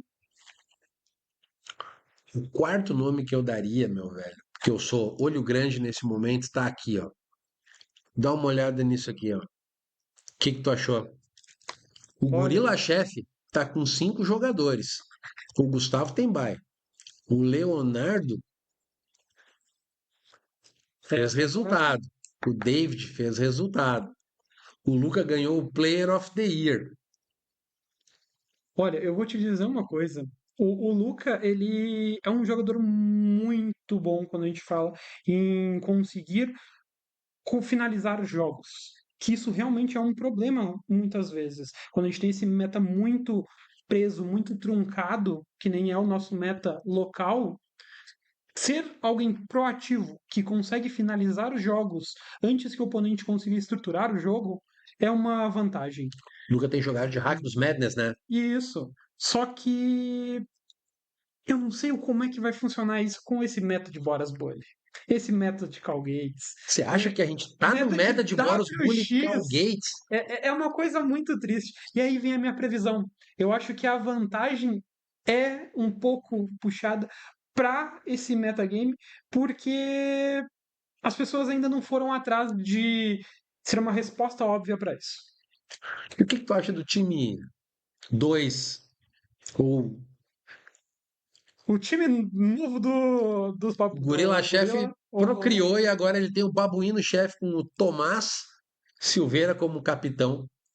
E aí tem o Luan Cagliari e o Vinícius Raimundi, que são os 3 jogadores da Serra, isso me preocupa. se Isso me juntando com preocupa. Rafael Sanches, Natan Santana e Cristiano Kilman. Galera andou contratando, hein? É, se eu pudesse pegar e colocar, vou roubar um pouquinho agora também e colocar um quarto nome para essa primeira etapa, o Spock. Vinícius Raimundi. Nossa, assim, ó, o Vinícius Raimundi, ele é um jogador que aparece muito pouco na liga, mas sempre que ele aparece, ele consegue fazer resultados muito bons. A E gente sempre falou, usando o mesmo deck. a É gente algo falou no início, assustador. é o cara do R. Se tem um cara que faz resultado de UR, Vinícius Raimundi. Sabe o que é interessante? Falei, né? Um dos meus palpites é o nosso ilustre Brivenix. Sabe de que ele joga de vez em quando, meu velho, que eu tenho visto? O R Fadas. É. Eu vejo assim muitas vezes ele jogando com decks que são fadas não ah, Vou pegar uma lista aqui para te mostrar. são fadas não usuais, eu diria. Eu já vi ele jogando com versões do UB. Eu joguei contra ele quando ele estava jogando com uma versão bug, que seria o nosso Sultai Fadas. Onde é que basicamente, além de tudo que ele tinha os Masked Vandal para conseguir lidar com esse monte de artefatos. Interessante, né? Porque Ele é como uma você joga de fada, 3 cores, tem que ele ter é as um ninja. criaturas que ciclam para buscar os terrenos, como o Ent, por exemplo. Aí você garante a criatura no cemitério. Uhum, exatamente. Nossa, olha isso Uma aqui. estratégia muito peculiar. 4 Fairy 4 Ogre of Bolas, um Moon Circuit Hacker, 4 Stutter, um Crimson Fleet Commodore, que é um Monarca Vermelho, um Murmurim Mystic, 3 Ninja of the Deep Hours e um Olifante. Essas são as criaturas desse UR Fadas aqui. Aí, olha os números. 3 Brainstorms, 3 Raios, 2 Ponders, 4 Screds, um Spell Pierce, 2 Counter Spell, um Dim Inferior, 2 Fire Ice, uma carta muito boa e muito versátil. E 4 Lore Revelada, 17 terrenos, 2 montanhas, uma City em Landscape, 4 Volatile Fjord, 10 ilhas nevadas. O sideboard aqui também está muito interessante. Eu acho que esse deck aqui pode surpreender. Eu acredito que sim, porque o que acontece? Quando a gente está falando do nosso metagame, ele é um metagame que tem muita tapland, tem uma quantidade considerável de criaturas, mas que principalmente não consegue lidar tanto com criaturas que entram agredindo muito cedo. E olha que interessante, esse sideboard tem acesso àquilo, né? O packzinho da Counter War, Hydroblast, Pyroblast, Ele tem Cast into the Fire para atacar mirrors de criaturas pequenas, Ou pra exilar artefatos, aquele terreno que ia tomar o Wildfire. hate de cemitério. Cara, eu acho que esse OR aqui, não sei se eles vão jogar com essa lista aqui, mas eu acho que esse daqui é um dos decks que pode acabar surpreendendo o pessoal. E querendo ou não, se a gente for ver, nós temos esse meta meio definido, onde aqui nós temos muitos jogadores que gostam de jogar com os decks de terreno artefato, e esse meta que vem se desenhando dos WX como uma resposta óbvia aos Madness e aos Spy. Então, eu acredito que o nosso meta ele fique muito em cima disso e a gente vai ter muito mais jogadores. Querendo ou não, é um torneio mais longo, mais cansativo e pessoal que não está tão acostumado talvez queira jogar de decks mais simples. Então, eu tenho ainda a aposta de que sim, nós vamos ter os decks mono red, os mono blue aparecendo no, na nossa primeira etapa da liga. Não foi Faço uma gosto. coisa desaparecida das finais. Faço gosto. Eu gosto de decks rápidos, que finalizam jogos com eficiência, que evitam ir a turnos. Tô dando uma olhada nessas escalações aqui, ó. O pessoal do Sliver está com Maurão, Pedro Jus, Felipe Leal, Pedro Goulart, Davi Felipe e Wellington Sampaio. Wellington Sampaio que É, surpreendeu vencendo de Rakdos Madness a primeira etapa que ele jogou. é isso aí. Esse é uma das pessoas assim que vem agora despontando, querendo ou não, o pessoal dos livros não conseguiu pegar e ser tão ativo na segunda metade do ano, mas vem aí de novo fôlego renovado para 2026. Alguns times aqui se mantiveram, né? O Mana vai se mantém com a mesma escalação, mesma coisa. O pessoal do Chachamons, que tem dois times, mas o primeiro time se mantém muito semelhante. O pessoal da Ordem da Rêmora Mística, depois que o Fitarelli saiu e o Fernando entrou, se manteve também com a mesma escalação. Alguns outros times aqui, como CSKA, por exemplo, tiveram algumas modificações nas suas listas, percebendo que alguns jogadores aqui também foram emprestados de um lado para o outro. A dança das cadeiras foi forte esse ano aqui. Estou gostando de ver, acho bacana. Isso faz com que as equipes se integrem, né? Quando os jogadores acabam se misturando, acho que fica mais legal. Tem alguns times aqui que eu ainda não conheço todos os jogadores. Estou dando uma olhada aqui. Uma série de nomes que eu não estou familiarizado, mas tem uma série de nomes aqui que eu já ouvi falar, hein? Pessoal aqui do Magiqueira, se eu não me engano, é uma galera da Zona Sul de Porto Alegre aí que está colocando uma equipe esse ano para competir. Acho que eu vou gostar bastante. O Vai Daê tem um segundo time chamado Vem Daqui. Estão trazendo aí diversos jogadores aí, alguns talvez aposentados, voltando para o formato Pauper. Alguns entusiastas, diria eu, do formato aí, retornando. Ratos de Lotus, Daniel Pano Santos, Nicolas Redivo, Dante Fleck, Guilherme Schonel, Pedro Nessi e Diogo Piegas. Essa galera aqui é da região metropolitana de Porto Alegre também está se engajando bastante. O pessoal tem jogado nas suas lojas locais. A gente tem visto aí que os regulares têm tido um número expressivo de jogadores em quase todos os lugares, por todo o estado. Dá para dizer que o Pauper está consolidado aqui no Rio Grande do Sul. Além de Spog, além de Brivenix, a gente é celeiro do nosso ilustre Alexandre Weber, tetracampeão brasileiro, e vamos deixar assim, porque se eu disser Paulo Vitor é covardia. Exatamente. Não, dá para se dizer assim que o Pauper ele vem cada vez se expandindo mais e a nossa Liga Gaúcha ela tem se mostrado um dos campeonatos mais interessantes e mais ah, vívidos do Brasil como um todo. Nós Quinto temos ano, algumas poucas outras ligas rodando no Brasil, mas nenhuma com nossa estrutura de times. Isso é uma coisa que eu vejo muitos jogadores de fora falando que gostariam de ter algo nesse estilo, por causa que, querendo ou não, estimula uma competitividade maior quando a gente tem os times. Porque tem a competitividade entre times e dentro dos próprios times. Afinal de contas, o pessoal não quer ser cornetado. cara, sabe o que, que eu olho para isso e vejo? Aqueles campeonatos de várzea. Eu lembro as primeiras vezes em que eu e os meus amigos fomos imprimir camisetas. Vamos lá fabricar a tal da camiseta do time. O pessoal do Manamox Team, um beijo pra galera, foi fazer uma camiseta. E, cara, a gente fez camiseta num site que era um dos maiores que a gente conseguiu encontrar, tinha qualidade, etc. E no portfólio dos caras, eles tinham camisetas de campeonatos de várzea do Brasil inteiro, de todas as regiões. Daquela galera que se junta para uma vez por mês ir lá fazer um churrasco, tomar uma cerveja e assistir os amigos jogar bola. E a gente está conseguindo incorporar dentro do nosso hobbyzinho aí, né? Dentro da nossa cultura nerd, da nossa cultura geek, uma estrutura bacana, um funcionamento bacana. A gente está conseguindo um engajamento muito legal. E a gente acha interessante que a gente pode falar que uma parte das. E aí, agora, já que o Julião estreou as polêmicas, vamos seguir na polêmica. Uma parte dos jogadores que chegam no Magic, eles não chegam no Magic por causa do Magic. Eles chegam no Magic por causa de Senhor dos Anéis. Eles chegam no Magic por causa de Homem-Aranha. Eles chegam no Magic por causa de Final Fantasy, Avatar, Tartaruga Ninja.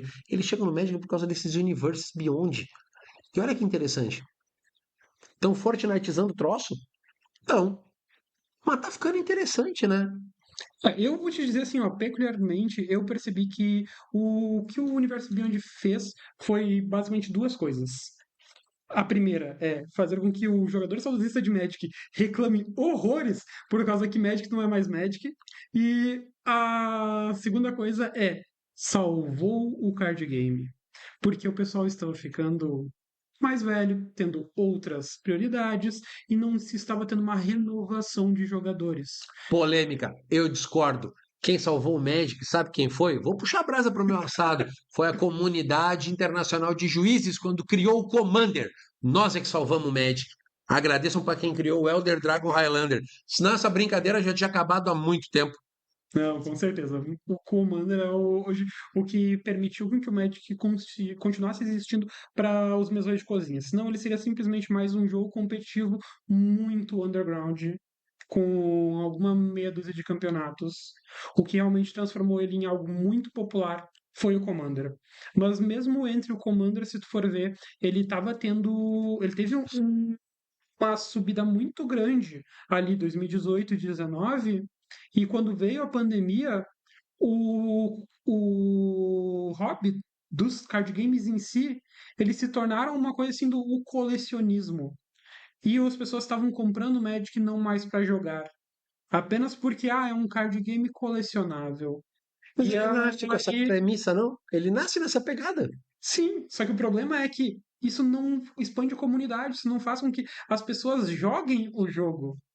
E o Universo Beyond trouxe as pessoas a quererem jogar de novo. Porque elas não queriam mais apenas ter a cartinha do seu personagem favorito. Não, ela queria ter o deck com o seu personagem favorito.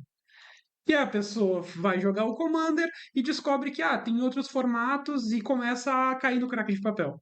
Olha que interessante tu falou, né? Pô, o Commander agora é a porta de entrada do Magic.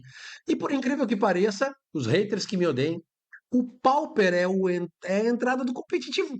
Com Você não vai competir no Modern porque é caro, você não vai competir no Standard porque é caro, você não vai competir no Pioneiro porque é caro, no Legacy, no que for, você não vai competir nisso porque é caro. Aí a gente consegue uma liga de cento e poucos malucos aí, competindo todos os meses em sete, talvez oito rodadas, Deus me ouça.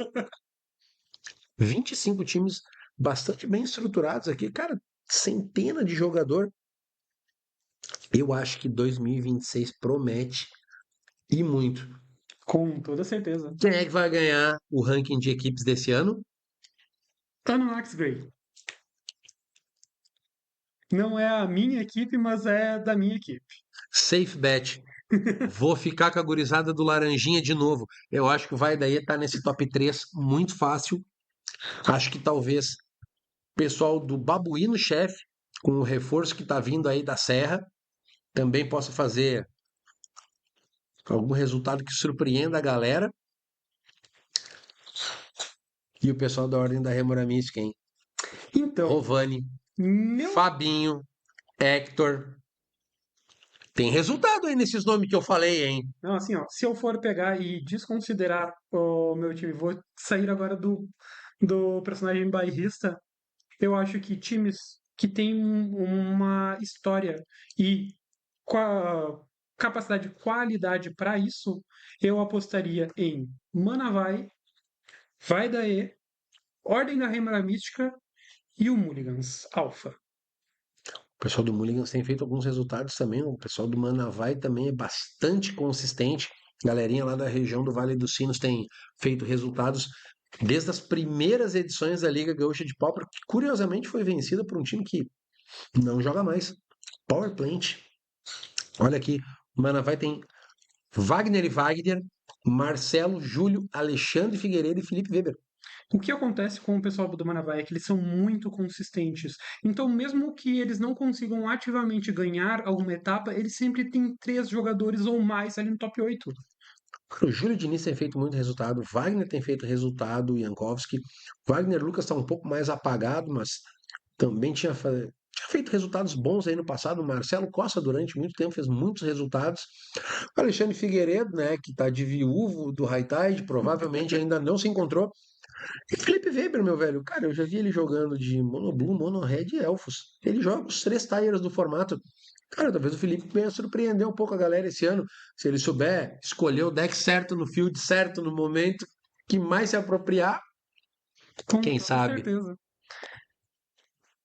E agora, fugindo um pouco do tópico Liga Gaúcha de Pauper e partindo para o nosso último tópico do dia, sobre bans. Nós Sobre temos bans, aí um anúncio de bans um pouco antes da primeira etapa da Liga Gaúcha. olha essa então, corta. São 10 horas. Hum? Preciso fazer o envio de uma informação aqui. Vulgo minha excelentíssima.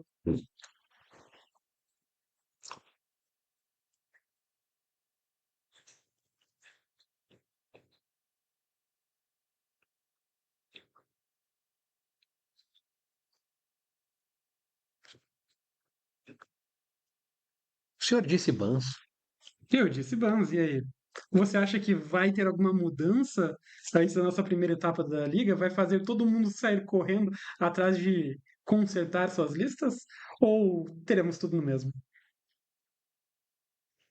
Não gosto tanto dessa parte a respeito de ban. Eu acho que o formato tá interessante. Ele consegue alternar entre arquétipos, ele consegue apresentar variedade de decks nos tops, nos resultados.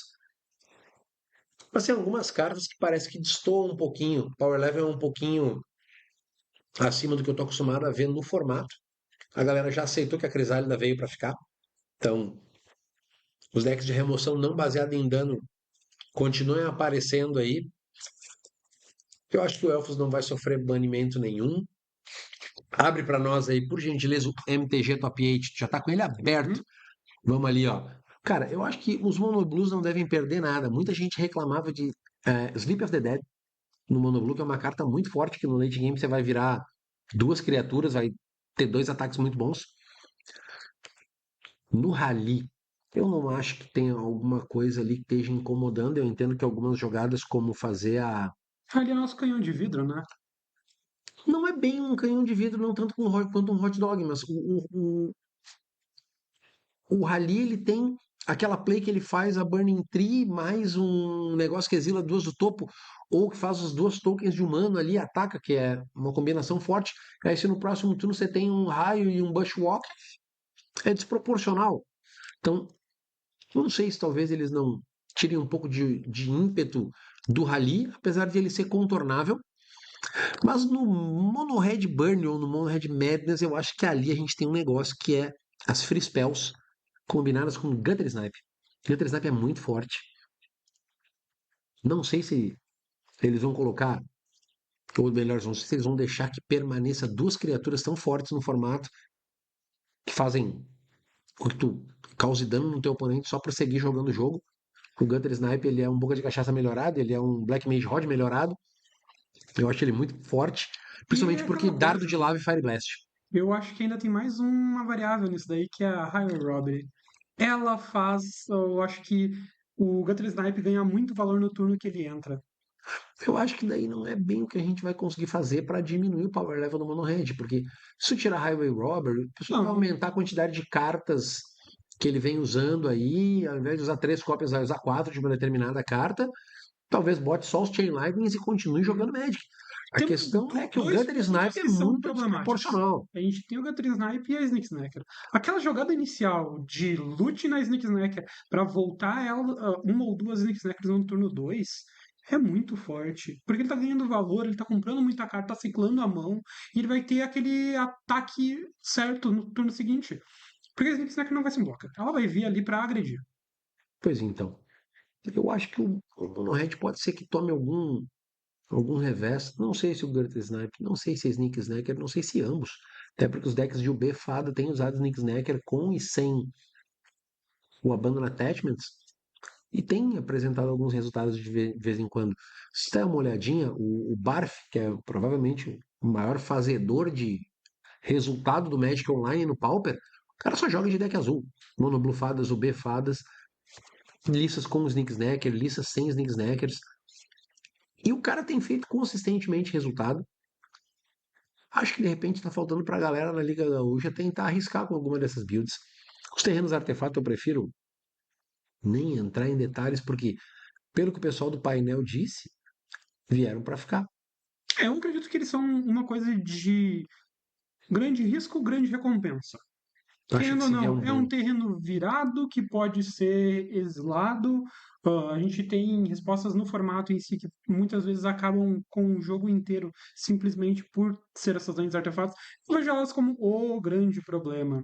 É o que faz, por exemplo, Dust to Dust e os WX decks jogarem. É a presença Uhum. desses artefatos. Então eu acho que faz sentido.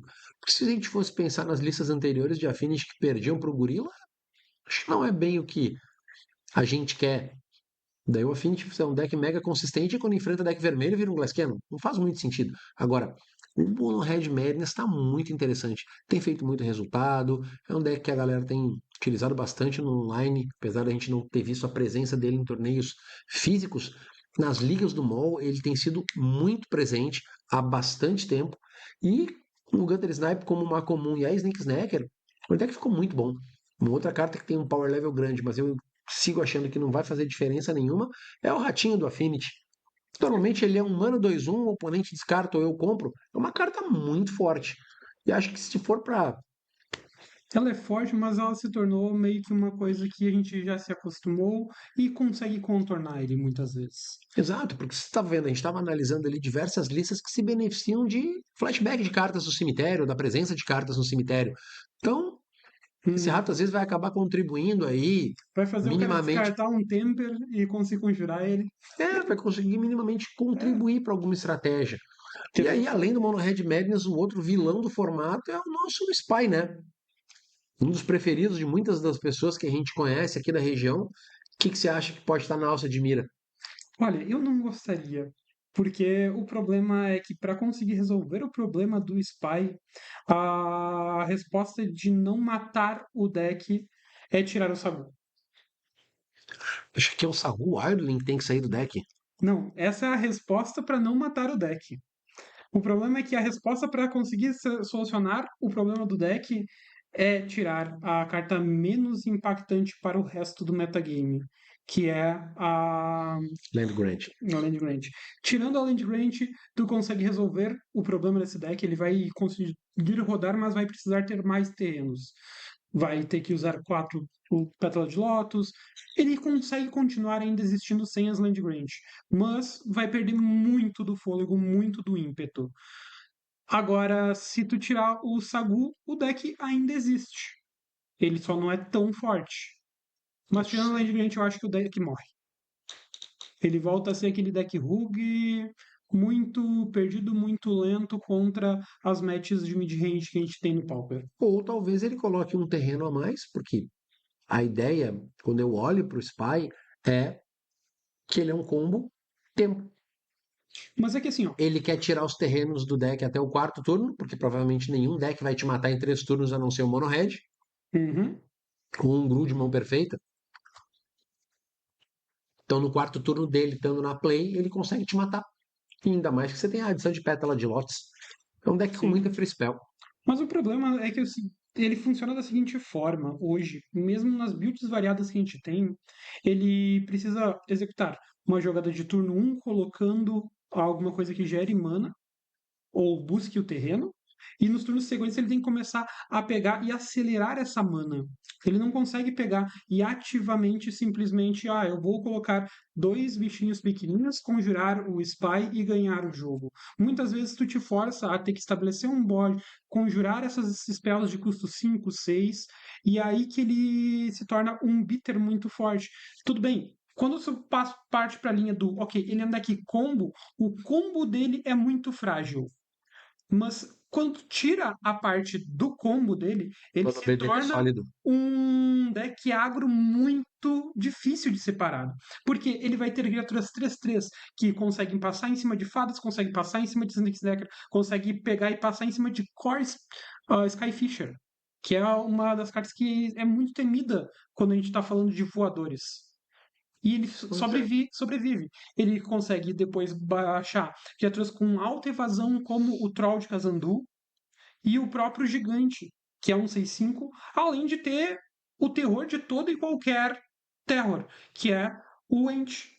O Ent é um 5/7 que mata tanto a Crypt Serpent quanto a Tolarian Terror. Então, hoje, o Spy ele é um deck que, se tu deixar ele combar, ele comba e ganha o jogo. Mas se tu não deixar ele combar, ele tem um dos melhores top decks do formato. E ele coloca criatura, criatura, criatura. Ele consegue ser tão agressivo quanto o Elfos. Ainda acho que o Altartron tem o melhor top deck de formato. Gosto de ser polêmico, gosto de defender os meus decks. Tem que puxar brasa pro meu assado, né? Com Já que certeza. pouca gente tá jogando com o deck.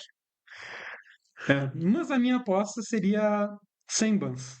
Sem bans. A gente teve uma variedade muito grande de decks nos formatos em geral. Ok, a gente tem decks se destacando, e eles estão se destacando não por serem necessariamente um deck tier 0, um deck muito forte, e sim por eles se lidarem muito bem contra os monstros do formato, sendo o Spy e o Madness. Faz sentido. Pois então, o formato tá bem variado. A gente tem ali 10 decks diferentes na categoria de combo, 8 decks diferentes na categoria de control e mais de 20 decks, né? Nos agros, bem mais. Parece que final do mês, primeira etapa da Liga Gaúcha de Pauper, a coisa promete. E é isso aí. Vamos ficando por aqui, vamos encerrando os trabalhos, que a vida segue. É isso aí, pessoal. E agora nos vemos talvez numa prévia da liga, quem sabe? Tudo depende de vocês. Vamos ver o que vocês acham desse nosso primeiro episódio Com e certeza estarei queremos o lá. seu feedback. Feedback, Tá. É isso aí. opinião, Suas opiniões, bolsa. críticas, sugestões, reclamações, inbox do Júlio Tibes. É isso aí. Eu com certeza vou estar na Liga Gaúcha de Pauper, vou estar lá com uma camiseta vermelha muito legal, sendo espectador de Mas diversas jogadas questionáveis. Gostamos de polêmica, Julião. Gostamos de polêmica, gostamos de incomodação, mas não gostamos de ir para turnos. é isso aí, pessoal. Por mais monohead e menos turbofog. Valeu. Por mais Monohead, menos Turbofog. Ficamos por aqui. Nos vemos logo mais. Falou. Toquei em alguma coisa de